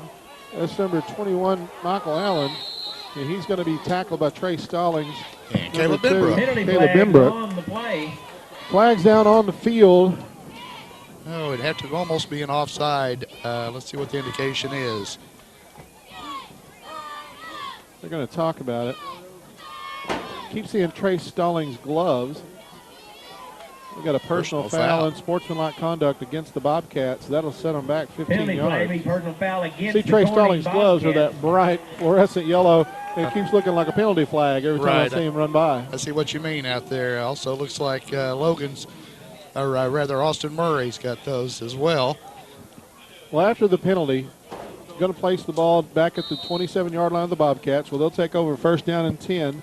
They're trailing the Mohawks by a score of 19 to 12. 28-yard line. Scroggin is in the pistol, and he's going to hand off to Cox right up the middle, and he's up over the 30. Russell Cox on. Is that another penalty flag? Looks like we do. Dive left that time, and the Mohawk defense was there. Haywood in on the stop, along with, I believe, Eli Smith was there. Nope. They're discussing it. There is a penalty flag, and they're going to talk it over with the Mohawk captain, and they're going to send them back. Penalty flag on the play. Holding going to be assessed against the Bobcats. So they start the half off with 25 yards and penalties. As they'll replay first down to be first and 20. A little recap of the scoring from the first half, Tim. Well, the Mohawks got on the board first on a 1-yard run by Nick Haywood with 5:20 to go in the first quarter. The point after try was no good. They were up 6-0. Corning answered with 1:41 to go in the first. They took it in from 4 yards out as Barajas set it up with a long pass. The 2-point was no good. 6-6 was the score at that point. As Allen takes the carry over the left side, number 21, he's brought down by Drayton Holman. 7-yard touchdown pass from Logan Dixon to Richard Shaw with 10:44 to go in the first half. The PAT was good by Eli Smith, made it 13-6 Mohawks. Cox scored with 3:54 to go. Point after was no good. That made it a 13-12 ball game as the Mohawks stack him up pretty good right there in the middle of the field. Yeah, the senior Shaw and Eli Smith, number 32, wrapped him up. Going to get on the carry. Still going to be a 3rd and long. We'll call it about 3rd and 11. 32 Eli Smith. And then Nick Haywood got his second touchdown of the game with 1:19 to go on a 31-yard run coming up to halftime. Extra point was no good. We reached the 19-12 halftime score. Well, here on the opening drive of the second half, 3rd and a long 11 as the Mohawks apparently are in the neutral zone on the hard count. A lot of jumping around. Let's see what the call is. There's going to be a neutral zone infraction against the Mohawks as they were listening to the quarterback and not watching the football. 5-yard penalty. That'll make it a more manageable 3rd down for the Corning Bobcats. Well, it looks like they moved the marker about 6 yards there, but it is going to be 3rd and about 6. Well, a 6-yard penalty against the Mohawks. Must have really been in the neutral zone. And they're going to do a double handoff, and that's Allen. He's wrapped up. I mean, he is stopped. Shaw was right there in the middle. He wasn't fooled. He stayed home. 21. Going to bring up 4th down as he gained a yard. We haven't seen a punt so far in the ball game. It's a close ball game, really, with the Mohawks up by 7. But let's see what the Bobcats do on a 4th and a long 4. It's going to bring up 4th down and 5 for the Bobcats. Well, the Bobcats do come to the line of scrimmage, lined up in the pistol. Man in motion, they're going to hard count. Now they'll reset. With 10 remaining on the play clock, Scroggin in the shotgun. He's going to do a quick kick. Not a bad play. Of course, but a short one. Very ineffective. Bobcats elect to punt on 4th down. Got about 12 yards net on the punt. First down and as the Mohawks have the football inside Bobcat territory. They're going to spot it at the 46-yard line. I think that's the first quick kick I've seen this year. In fact, it's the first quick kick I've seen in a while.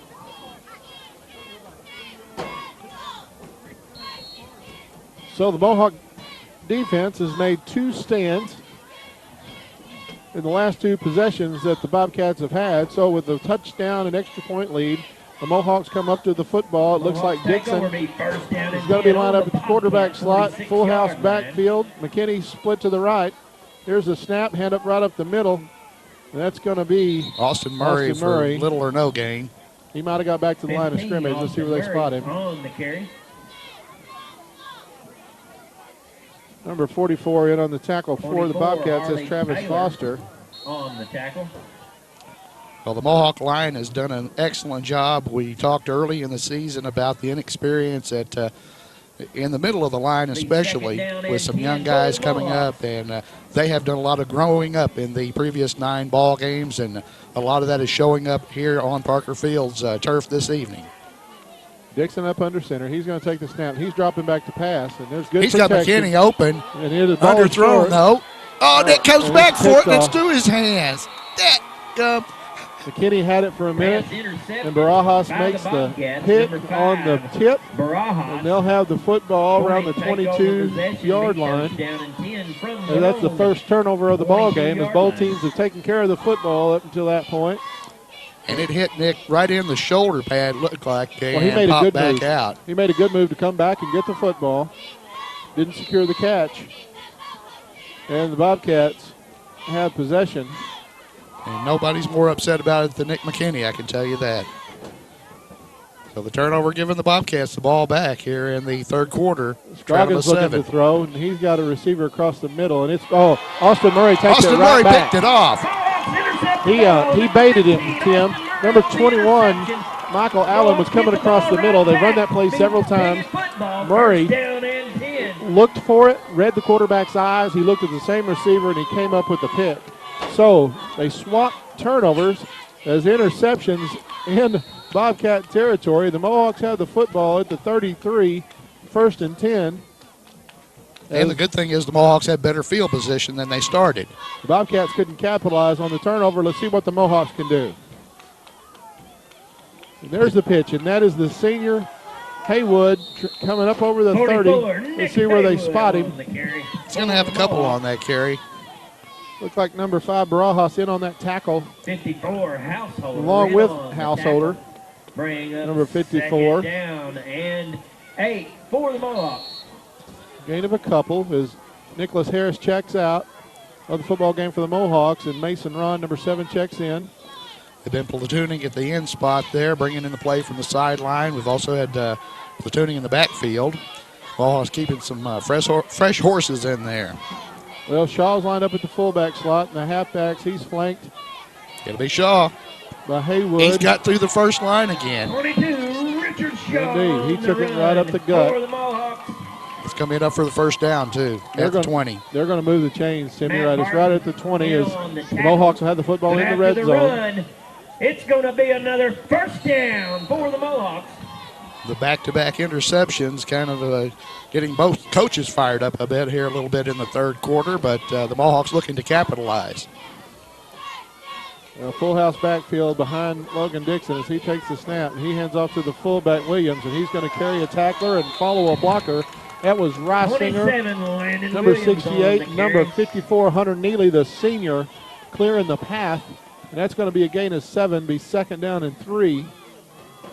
Good physical blocking there at the point of attack, and good job by the senior running back, Haywood. Get right there on the hip, follow him up there for a good gainer. Well, that was Williams, the sophomore. Landon. He did. He followed his block.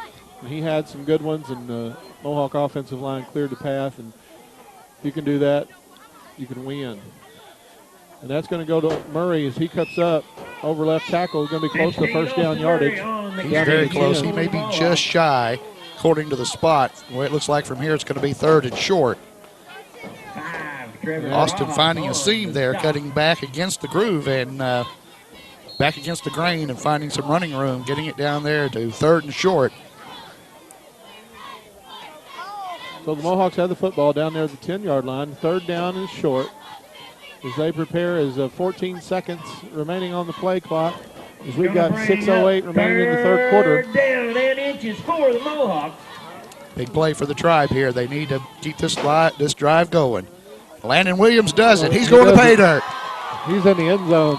Touchdown, number 27, Landon Williams, from 10 yards out. And the Mohawks pushed the lead to 13 points. As Williams squirted through, and he kept going. His shoulders were square. He was low to the ground, and he dared them to tackle him, and he made it into the end zone. Heading north. He was headed north with that one and found the way to the end zone, and now the Mohawks looking to extend the lead. Well, at 25-12, Eli Smith in position to kick the extra point. Murray receives the snap. It's down. Big push through there. And good. The extra point attempt is good. So, by number 32, Eli Smith.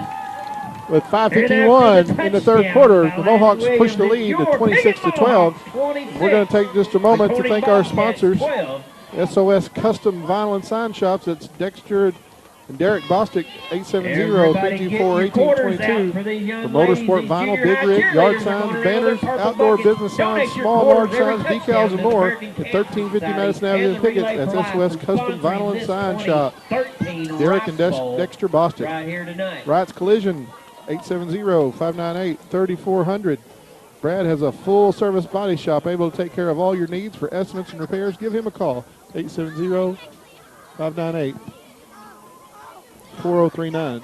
Well, we've got a Corning player down on the field over there, and they're working on what looks to be his right knee. Now, Doc Mallard has made his way over there to see if they need assistance. The team doctor for the Piggott Mohawks, former Mohawk himself, and he's got a young fella playing. He's an old teammate of mine. When Greg was a senior, when I was a sophomore, we played bookends. He was on one defensive end, I was on the other. You're about the same size, right? we were then, and we were that. Greg's kept himself in a little better shape. Well, we hope that the Corning players okay. You know, they have earned themselves a spot in the playoffs, and we want them to do the best they can as they go forward. But again, we have an injury timeout on the field here as the Corning players being attended to by trainers and doctors. After the injury timeout, Mohawks will tee the football up for the kickoff after the touchdown extra point. Number 4, Nathan Oxner of the Bobcats. He got up under his own power pretty much, but he's being helped to the sideline. He's leaving the field under his own power. You hate to see any young man get hurt. It's an unfortunate part of the game. Sometimes it just happens. But anyway, we're glad to see that young man Nathan Oxner is able to get off the field under his own power as Shaw kicks the ball up. Fair caught. Well, I'm not sure what that call was. I thought he was calling a fair catch, but then he took off with the ball. But it's going to be spotted just inside Corning territory, just inside the 50-yard line. With 5:51 to go here in the third, the Mohawks enjoying the lead. Something they haven't had a lot of this year, but they're up by 14 over their cross-county rivals, the Corning Bobcats, here in the season finale. Well, the Mohawk defense has made a couple of stands on the last two possessions. As the Bobcats have a short field, they're 51 yards away from the Mohawk goal line. Again, that's Scroggin back in the pistol, and he's going to hand off, and it's going to be handed off twice. Allen, double handoff. Number 21 has it. Michael Allen, and he carries it to Mohawk territory. Shaw was there, and Smith on the stop for the Mohawks. He's going to get about, we'll call it 4 yards, be second down and 6. Yeah, they've run that little counter a couple of times, and we've always had a Mohawk, it seems like in the middle of the field, no one's blocked. So I'm not really sure if that's a mix-up or what, or we just got lucky.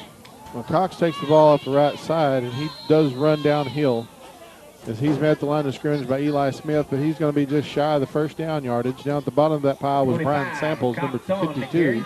Trey Stallings also getting up off the bottom of the pile. Is going to bring up a third down for the Bobcats. Number 60, R.J. Smith, checks into the football game in the Mohawk defensive line. Bring up third down and 3. Again, the two big interceptions. Corning picking off our pass, and then Austin Murray pulling one down to set up the touchdown for the Tribe.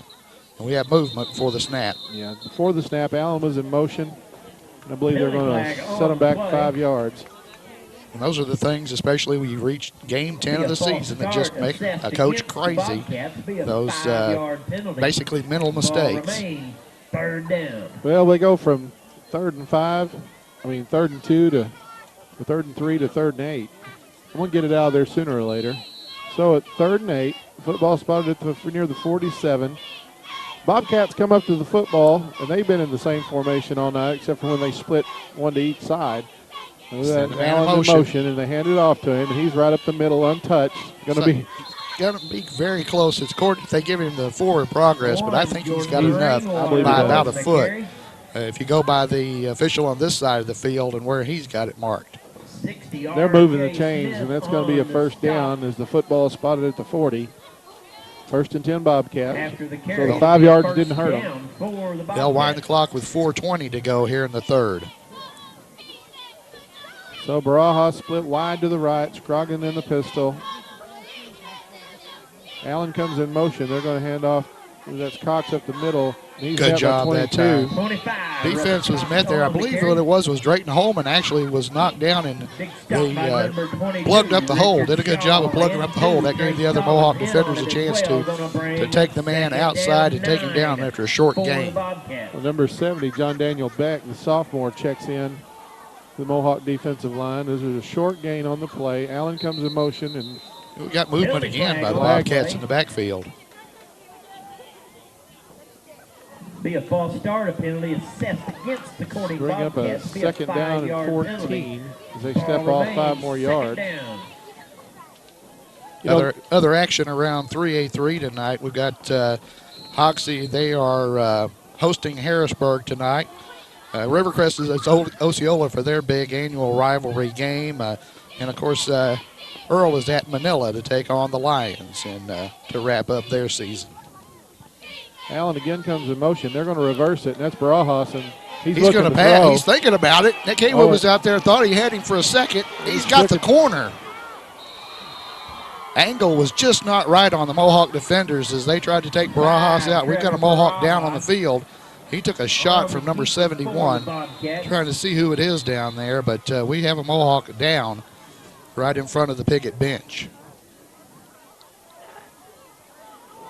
Looked like a little bit of a crackback block. Number 71 came back and caught one of the Mohawk defenders trailing the play, laid him out, and he's going to get up. But that's Shaw, number 22, the senior.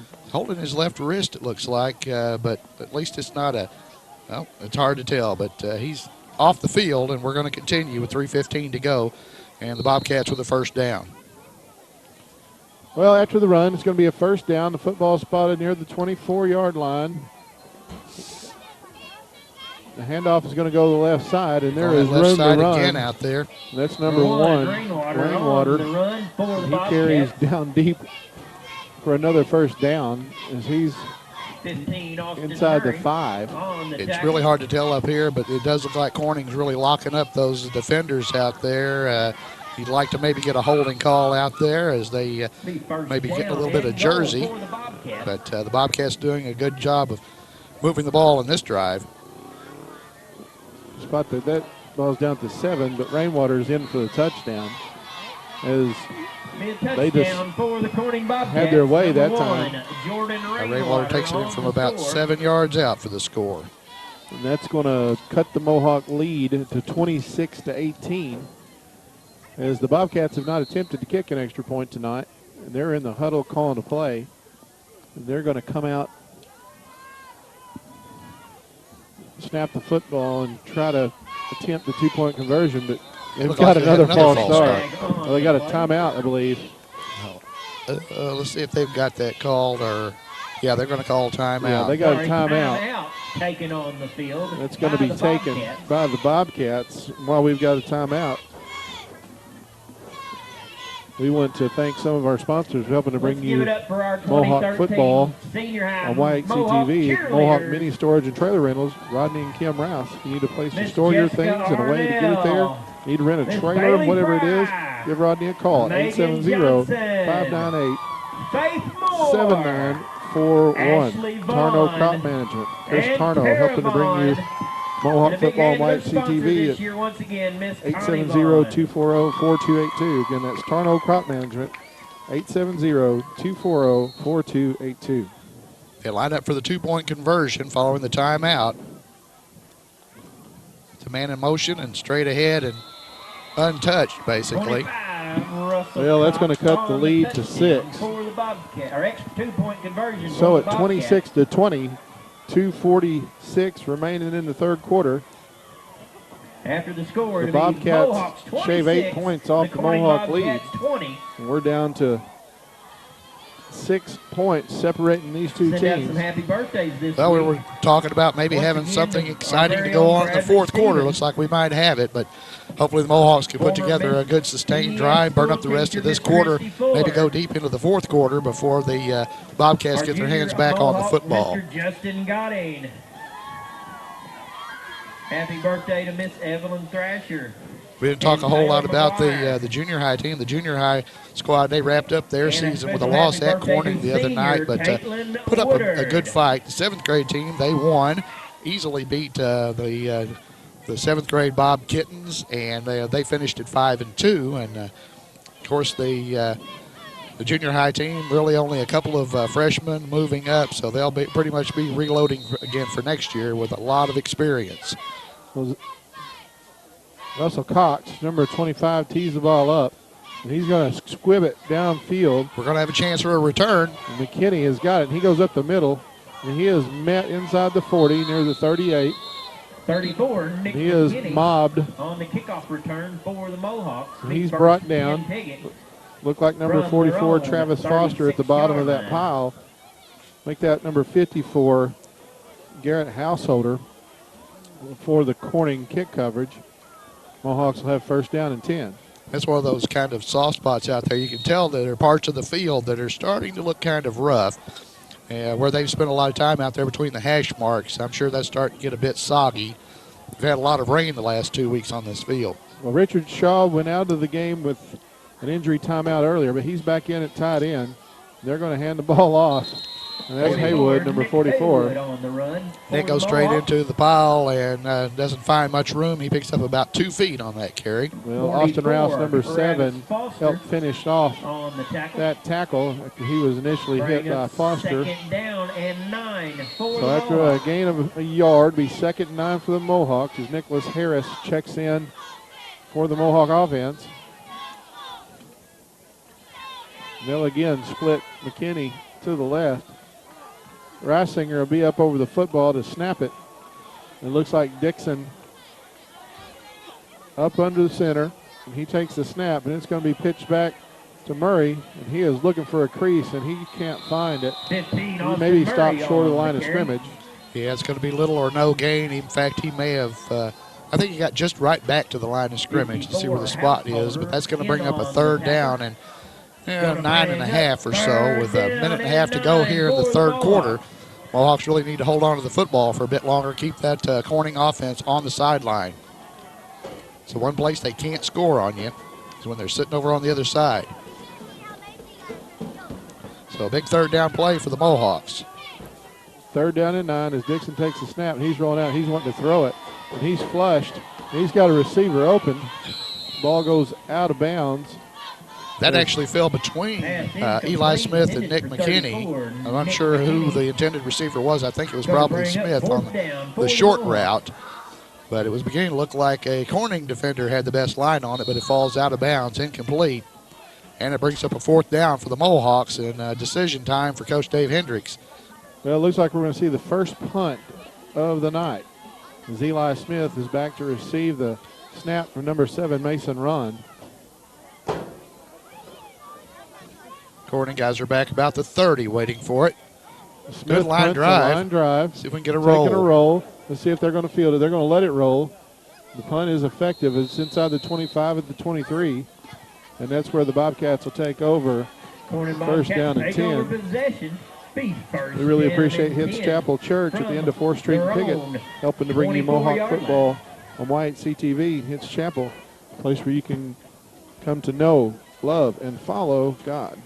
We appreciate Dan Gossett at Gossett Real Estate. If you're looking for a home in Piggott or the surrounding area, give Dan a call, 870-598-5555.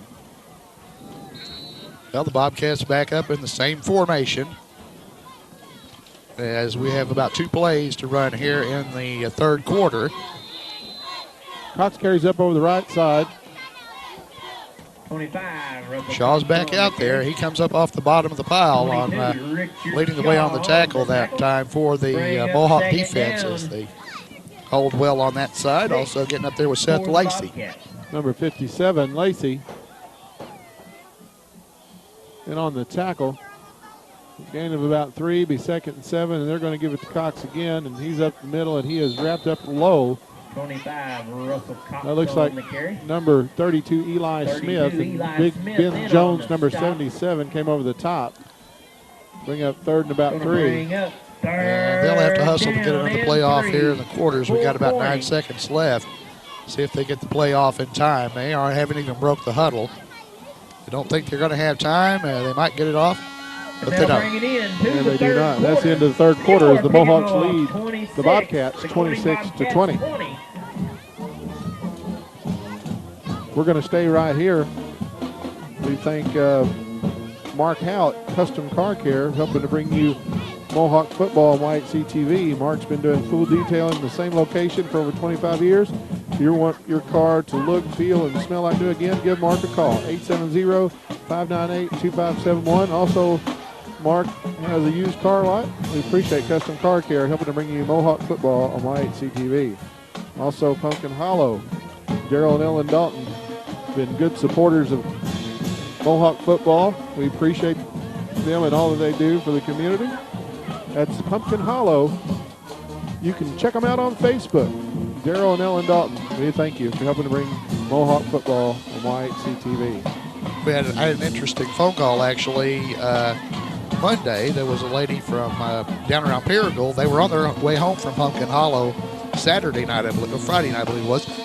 Noticed a truck on fire in the parking lot down at Rector in front of the Wise Company. And so our thanks to the photo that we have in the paper this week, they were stopping there to switch drivers and noticed a truck on fire. Cox is going to the middle. He was hitting on the way back backfield. from Pumpkin Hollow. And he's going to have the first down as he's up over the 40. 25, Russell Cox. You know, the penetration was there. There was a hit made, but Cox Tackle made by number 3. broke through that tackle, Fuller for the Mohawks. squirted forward, and they're going to spot it right inside the 40, or right outside the 40. We'll call it the 41, first down and 10. For the Bobcats. Well, the Bobcats trying to get back in it, down by 6 here in the fourth quarter. That's Allen, number 1, as he comes in motion and takes the Jordan Rainwater on Pretty the good carry. chunk of real estate there. Is knocking it off 6-7 yards at a time there in the last couple of plays. That was Rainwater, not Allen. 44, Allen, number 21. That was number 1. Haywood come up with the tackle. But there's a good gain on there, a gain of 7. We'll call it, well, that's 8 yards, second a pair. 3. Johnson out, Jones back in on the line for the Mohawks. You know, the Corning Bobcats have picked up the pace. They're not spending a lot of time in the huddle. They're coming up. There's a double handoff on the counter. And it's going to be enough for the first down. They're in Mohawk territory. Well, they need to have some urgency. As I said, you know, they are trying to prepare themselves to go into the playoff hunt next week. Not really sure how things are going to shake out here in the conference, but still have games to be played. Osceola and Rivercrest still have to determine basically the 2-3 seed, it looks like right now, but the Bobcats want to come out of here healthy, fired up, and ready to go, and the Mohawks want to spoil their night, of course. There's a carry over the left side. Jordan Rainwater on Looks like the carry. Rainwater again, and he is hit by Eli Smith. Eli Smith Haywood also up off the pile there. Haywood on They held him to a gain of a couple. As Trey Stallings is, well, that's not Trace. That's got to be maybe Brett Fuller. I think it is Brett Fuller, the freshman, number 3. Yeah, that's the only 3 we have is Brett Fuller, the outstanding freshman, moving up after their season. Scroggin is looking to throw, but look, flags. Before the snap of the football, we've got a procedure penalty against Corning as they're going to back themselves up 5 yards. They've had 3 of those in the second half, and it hasn't hurt them any as far as stalling a drive. Right. It's actually gives them a little bit more room to operate or something, it seems like. But they're right back out there around the big PHS logo at near midfield. John Daniel Beck, number 70, checks in for the Mohawk defense. Corning breaks the huddle. When they first started the ball game, it looked like we were going to see a lot more passing out of them, and I'm really surprised that they haven't put the ball in the air more. As they're going to hand off to Cox over the left side. He picks his way through. He found him a hole. He found an opening, and he is dragged down near the 35-yard line of the Mohawks. As you said, the 5-yard penalty didn't hurt him at all. They picked up about 15 on that one. As, if McKinney doesn't make that tackle, it's a tie ball game. But he did. Hey, little footballs are flying. See if any of the cheerleaders got enough arm. Hey, that was a good shot. Got any softball players? Come on. Oh, that was a good throw. It looks like Rainwater over the left side, and he's got an opening. He's got room to he run. Didn't get arm tackled, and he is in a foot race, and he is in for the end zone. He makes it all the way. 35 yards. And this game is tied just like that, as we have 9:37 remaining in regulation. You know, the Bobcats are playing for playoff seeding. Right. They have a possibility of hosting a playoff game next week. If they can finish up the third seed, they need a little help. Yes, they do. They need some help from a couple of different people, including us, and we don't want to provide any. No. But this has been their Achilles heel, if anything, this evening has been extra point attempts. Well, as they're going to try to kick one, as there's 10 seconds remain on the play clock, this extra point going can for the break lead. the deadlock. And the snap is down. It's blocked. It's blocked. Richard Shaw, number 22, came right up the gut and got a hand on it. And this game remains tied. Exactly what the Mohawks needed was a stand there to keep us in the ball game, and that's what they got. So Xavier Shaw threw there. It was every time someone's kicked an extra point, it seems like there's been a bum rush up the middle. I mean, the Bobcats have been coming through there too, and this time the Mohawks able to block the extra point attempt, keep the ball game at 26-26, 9:37 to play. Well, the Rice Bowl is on the line, and it's a tie ball game here in the fourth quarter with 9:37 on the game clock. Get your yearbooks ordered now and have them in time before the season. The year is over in the spring. Well, that's what we were hoping for, was fourth quarter excitement. We got it. Hey, these two teams are going to fight. They want this win. Both of them want this win, and this is what you like to see. You like to see two teams going toe-to-toe. As Russell Cox again will tee the football up at the 40 for the kickoff. I'd like to see the Mohawks break a long one here, but I don't think the Corning's going to kick it deep. We haven't seen it yet. They've squibbed it, they've onside kicked, they pooched it. Let's see what happens on this kickoff. Yeah, they featured something different just about every time. Of course, they're also providing game tape for their next opponents. Well, so they've got to show a lot of different looks as they go forward looking to go to the playoffs. Nick McKinney running 4 tackles there. 34, Nick McKinney on the Nick McKinney came into the crowd, put a couple of spin moves on, broke a couple of tackles, and brought it out to about the 42-yard line. He made an over-the-shoulder catch of that kickoff, as we did see something different. Yeah, it looked like it might have, it was headed behind him. He did a good job of keeping him from getting past him, and then got an excellent return, probably had about 25 yards back on that return to give the Mohawks good field position, and we need a sustained drive and a score to try to put this one away. We burn up a lot of time on that first drive, and just about what we need to burn up this time. Adam Reisinger, the center, has the football. He's going to snap it to Dixon, and he's going to hand it off twice, and there is Murray. Austin breaks the tackle. He just made a great cut, picked up his block, and he's up near midfield just shy of Bobcat territory. They're going to spot it. We'll call it the 48 of the Mohawks. Make that the 40. Yeah, it's the 48-yard line. 4 the Mohawks. Going to need about 4 yards as Austin picked his way through. We're down near 9 minutes remaining in the fourth quarter.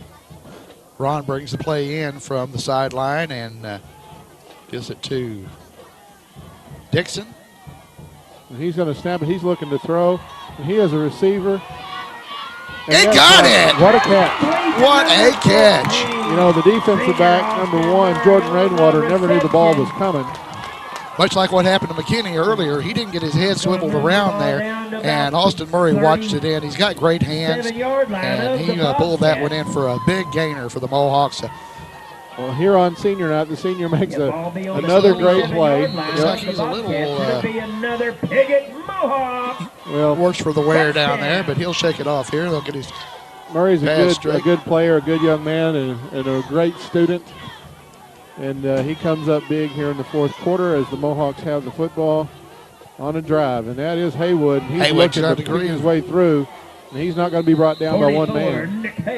Good job by Nick Haywood that time to pick his way through the 2 blocks and go off the hip of his man and find a good close to 6-yard gain. I'll tell you what, he followed big number 54, Hunter Neely, another senior, who opened it up, and he gained about 6 yards. It'll be 2nd and 4 off of just a blast off right tackle. And the Mohawks are marching, and they got a little confidence. As we look at a backfield with Dixon under center, Smith and Haywood at the halfback, Williams at the fullback. And they're going to hand it to Williams, and he's hitting the backfield, but he doesn't. He actually ran to the back of his own blocker, I think, there, and glanced off for a short gain. You know, there's some big guys on the line over there on Corning. There's no doubt about that. We this year we knew that we didn't have huge linemen, but they're quick, and that was what they were trying to play on. Some trap blocking, a lot of pulling, and so forth. We've seen them pull guard and center on sweeps and things like that. But you run up against big guys like Corning has across there. Sometimes you just have to gut it out. Well, 9 men in the box as Shaw is open. And the ball hits off his shoulder pad. That's going to be incomplete, and that's going to stop the clock. With 7:09. Well, the clock should have stopped at 7:09 with the incomplete pass. They'll stop it at 7 now. That's going to bring up 4th down for the Mohawks. And this is a big 4th down play for the Tribe. They need to try to keep this drive alive, get some points out of this deal. And they go to the senior, and he breaks a tackle. He's on the pay dirt again. Second effort. He was caught, Tim. Austin Murray, another senior with another touchdown. Murray was caught. Brian Samples and Landon Williams out there with him. They laid the blocks out and looked like he was going to go down and fought his way through. And the band plays Our Boys. Great second effort. Great second effort. You know, the Mohawk offense stayed on their blocks, too. Not even sure how far that one was. Where did he start that one? You know what, Tim? They were near the 24-yard line. And it's down. The kick is up, and it is good. And Eli Smith pushes the lead to 7. And the extra point as the Mohawks lead, 33-26. What a great second half we've had. What a great game we've had so far. Indeed. This has been a good one. This is a good old Clay County shootout. That's right. We're enjoying it.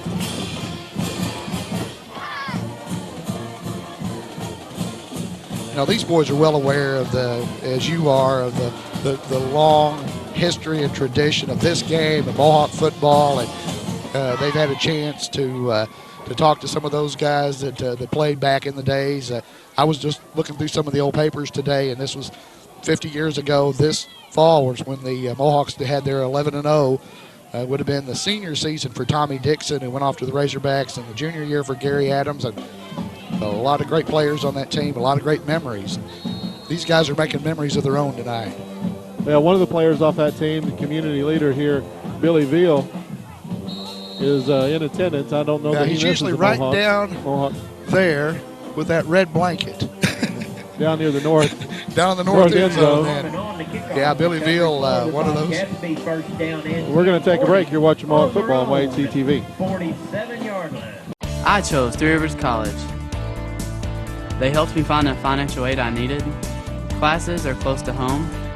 I'm experiencing the college life I want. With locations throughout Southeast Missouri and over 200 course offerings, including online courses, Three Rivers can help you earn a college or career technical degree. I chose Three Rivers College. You should too. Enroll today. Learn more at trcc.edu or call 877-879-8722. Three Rivers College. Success starts here. First Midwest Bank Gold Club offers special privileges for our friends who are age 50 or better and have combined deposits of $5,000. Members enjoy trips, cruises, seminars, and picnics along with free personalized bank services. Upcoming trips include Journey Through the Holy Land, Yellowstone in winter, Classic Ireland, and Hawaiian Paradise Cruise. Stop by any First Midwest Bank location to sign up for the Gold Club. It's absolutely free. First Midwest Bank, providing common sense financial solutions every day. You'll feel good about this. SEMO Health Network. You'll feel better every day. We're gonna make it clear, 'cause our healthcare makes you feel good. That's what you'll find right here. We have so many ways to take care of you today. You'll feel good about this. SEMO Health Network. We're back here in the fourth quarter. 6:42 remaining. Jordan Rainwater carries the football into Mohawk territory. It's going to be down at the 35-yard line of the Mohawks as they have a first down on the first play of this possession. Number 15, Austin Murray, the Mohawks senior defensive back, came up to make that stop. And Bobcats, good field position. Indeed, and Rainwater's going to get the ball again, but there's not going to be much going on this time as he gets a couple as number 73, Drayton Holman, makes a stop along with Haywood. Jones got up off the bottom of that pile, too. Did a good job fighting off the blockers. See Coach Dave Hendricks down there signaling the defense. Bobcats will break the huddle with 6:05 to play in regulation. Mohawks up 33-26. Scroggins going to take the snap to the pistol, gives to Cox up the middle. He's wrapped around the legs. They don't go very far when they get wrapped around the legs. Number 54, Hunter, makes that tackle. It's Hunter Neely. One of the seniors making a good showing tonight here in his final game as a Mohawk. Tackle made by number 54. So that's going to bring up about third and a long 5. Going to bring up as the football rests 5 for the Bobcats. Outside the 30. Scroggin in the pistol, Allen in Rainwater in motion. And there's a stack up on the right side of the Mohawk defense. I saw Jones there for sure. Of course, you can see he him was pretty up good high. from here. 77, Ben Jones on the wrapped him up. Here's the big fourth down play for the Mohawk defense. With 5 minutes and change to go, fourth down in Mohawk territory. This is a big one. They can get a stop here, burn some clock up. We can maybe put this away and keep that Rice Bowl for another year. So, of course, the third year, we each have a win. Mohawks are the defending Rice Bowl champions, though. So after the hard count, Scroggins going to look to the sideline, get the signal, and here comes the snap. That is Rainwater. Yeah, twice. Rainwater comes in motion. He's back in the set spot. Rainwater takes the ball. He's got it. Oh, it looks like he's got enough. He's still going. He's still going. My goodness. So on fourth down and about 4.5. Rainwater on picked up about 8 yards on that carry. They converted on fourth down. Number 3 Fuller on the Football's tackle. right on the 20, and that was Brett Fuller, who's wearing number 3, the freshman, moving up from the junior high team for this contest. Well, the ball is resting at the 20, and we're inside 5 minutes. Make that 4.5 minutes. As Allen comes in motion and gives us the back Cox. was a little bit quick coming off the line there, but I don't see any flags. They sent a man in motion, and then the back made his move just a split second before the snap, it looked like. Well, at the risk of sounding cliche, Tim, this is gut check time. It is gut check time. Nothing matters. You got to make a stop, make a play. If you're on defense, you're trying to make a play. If you're on offense, you got to keep your head. You got to keep cool, because this is what you play for in the fourth quarter with a chance. And there's a tackle made by Haywood and Fuller. They wrap him up, and there's not much gain there. Well, at this point, with a 7-point lead, Mohawks are in the driver's seat, because if Corning can score, they are forced to go for the 2-point conversion for the win. You're not going to go for a tie this late in the ballgame. Well, they may play overtime because the points matter in the conference standings. So yes, they may play for overtime. But Corning has looked shaky at best trying to kick anything. Yes, yeah, their extra point attempts have left a lot to be desired. Let's just put it that way. The Mohawks need to try to capitalize on that. Well, 3rd and about 9. No motion. Scroggin is off to Cox, and he's hit at the line of scrimmage, falls forward, does gain about 2 or 3. Old-fashioned just dive right that time, but not a lot of running room. 52, That was Russell Cox along with 32. carrying the football, and he was tripped up by Eli number Smith. 52, Brian Samples. And there's another 4th down. And we are at 2:50, 2 minutes and 50 seconds and counting, as the Mohawk defense has an opportunity to make a stand. Keep in mind that each team does have timeouts. Yes. The Bobcats have 2 timeouts remaining. I think we have our full 3. Mohawks have the full allotment of 3 timeouts as they split 2 receivers this time. One to twin set to the right, one to the left. Scroggin looks to throw, and he's got a receiver, and it falls incomplete. Oh, he missed it by a long shot, threw behind the man, and that's going to send the ball over to the Mohawks with 2:19 to play. And all we have to do is run the clock out or hang on long enough. But as you said, Corning can't stop the clock a couple of times. The Mohawks need to grind out a few first downs here. At least 2 first downs probably should be able to put this one in the win column. But let's see how things work out as we go on. Well, here we go.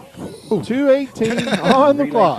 The Mohawks have the football, and it's spotted near the 17-yard line. Congratulations, And Jennifer Ron won the 50-50 draw. Your share of the So, winning. hey, lucky night for the Ron family.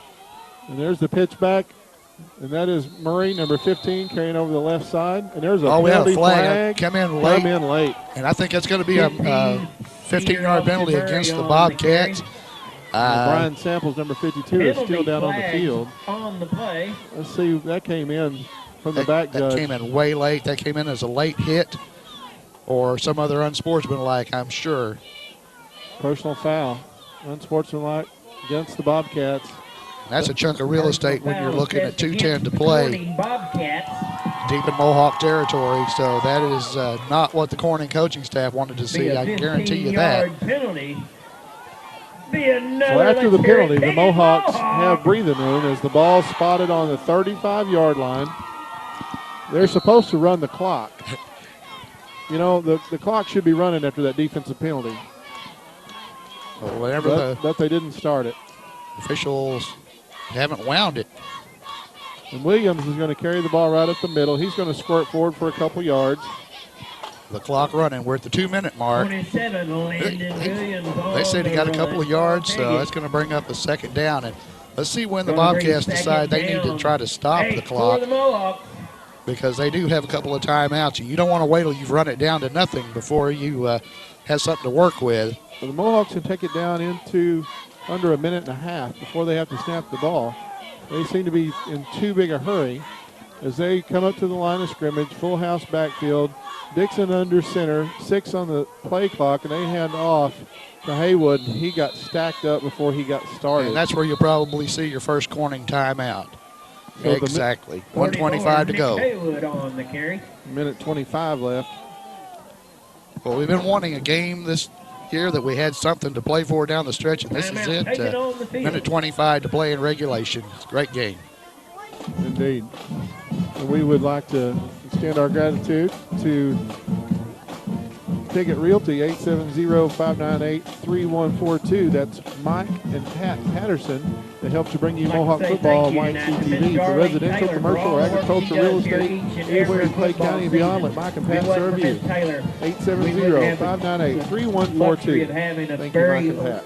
Good-looking football stadium for you to come up They here. stopped the clock with 1:25 to go. Mohawks with a 3rd and 9. Extra stuff that you just never Fairly deep in Corning territory at about the 36-yard line, so Mohawks could use another first down here big time. And I'm sure that if we can't pick it up, you will see a punt. We're not going to go for 4th down this deep in this situation.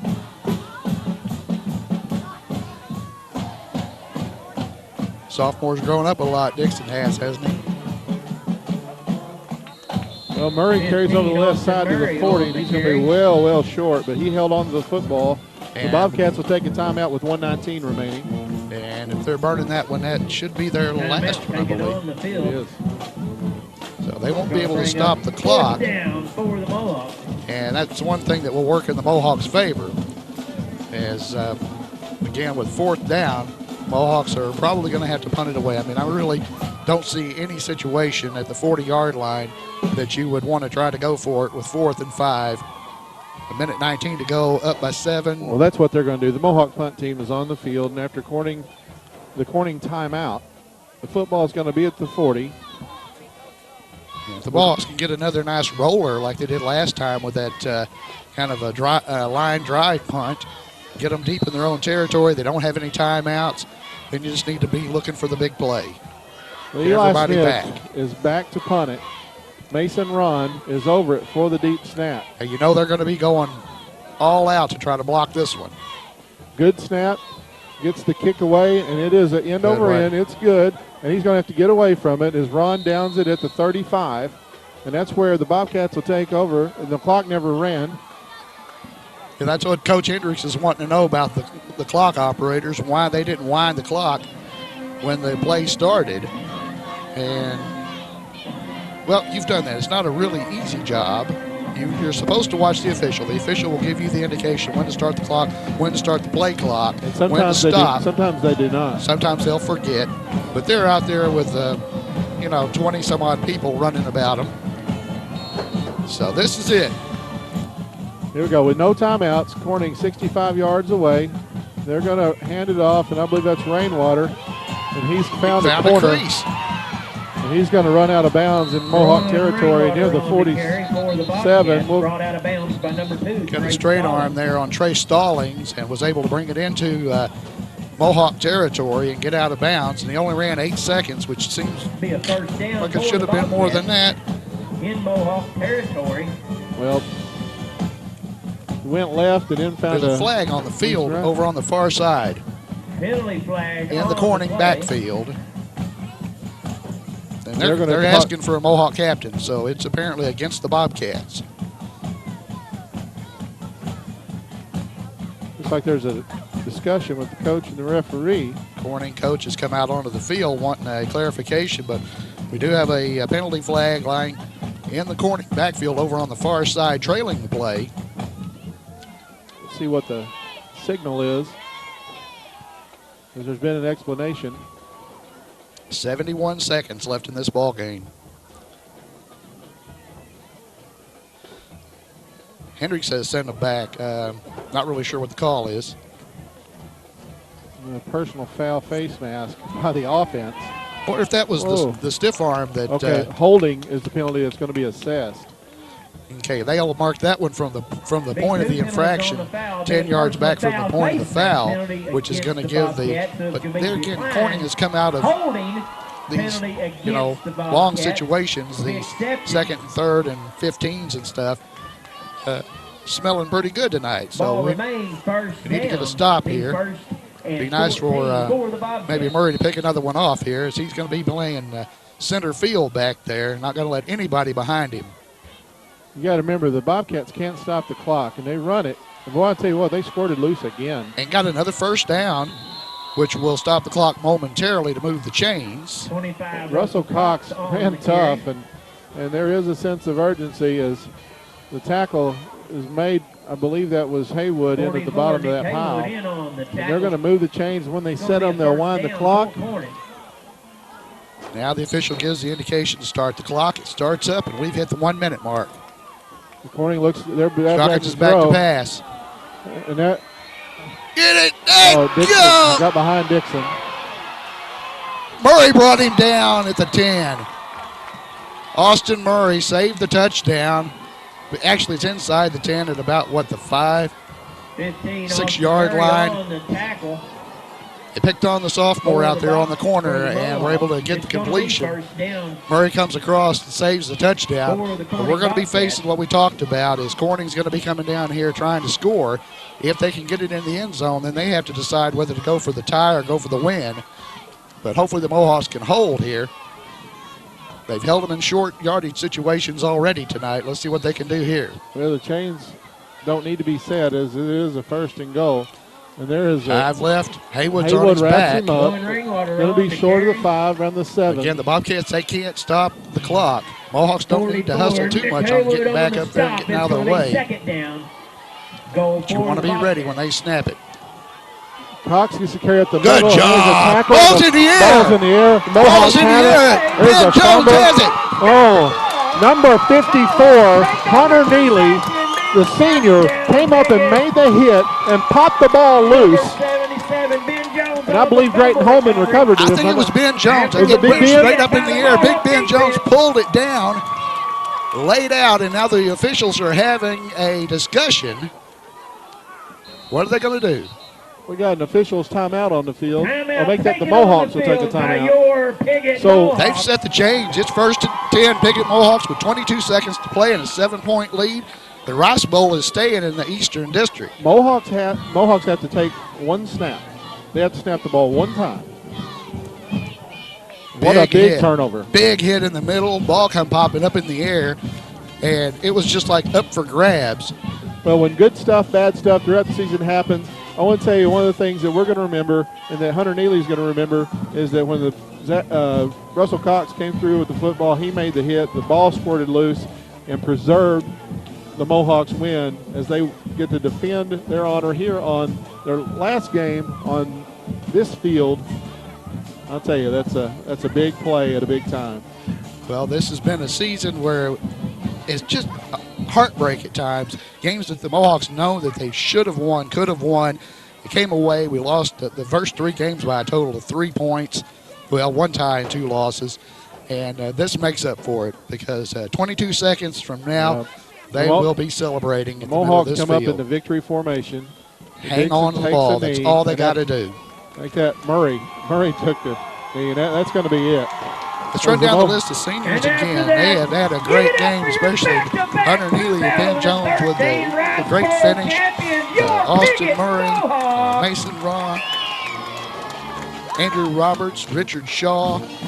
Also, of course, Teddy Gregory, who was out injured, and Dylan Johnson and Nick Haywood. Hunter Neely. That says it all right there. Our boys will shine tonight. That's a final, 33-26 as the Mohawks hang on, persevere, and take the win. We'll have the presentation here shortly of the Rice Bowl Trophy as both teams meet at midfield. Thank y'all for all congratulate one another this year, supporting your Piggott Mohawks. And we're 2-1 in competition for the Rice Bowl now. The Mohawks with the edge.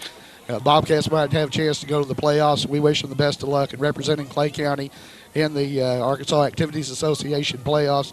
But we got the win, and that's what counts for these kids, these seniors, this coaching staff. This is what they've worked hard for all year. Like to have had more of them in the W column, but this one really counts for a lot.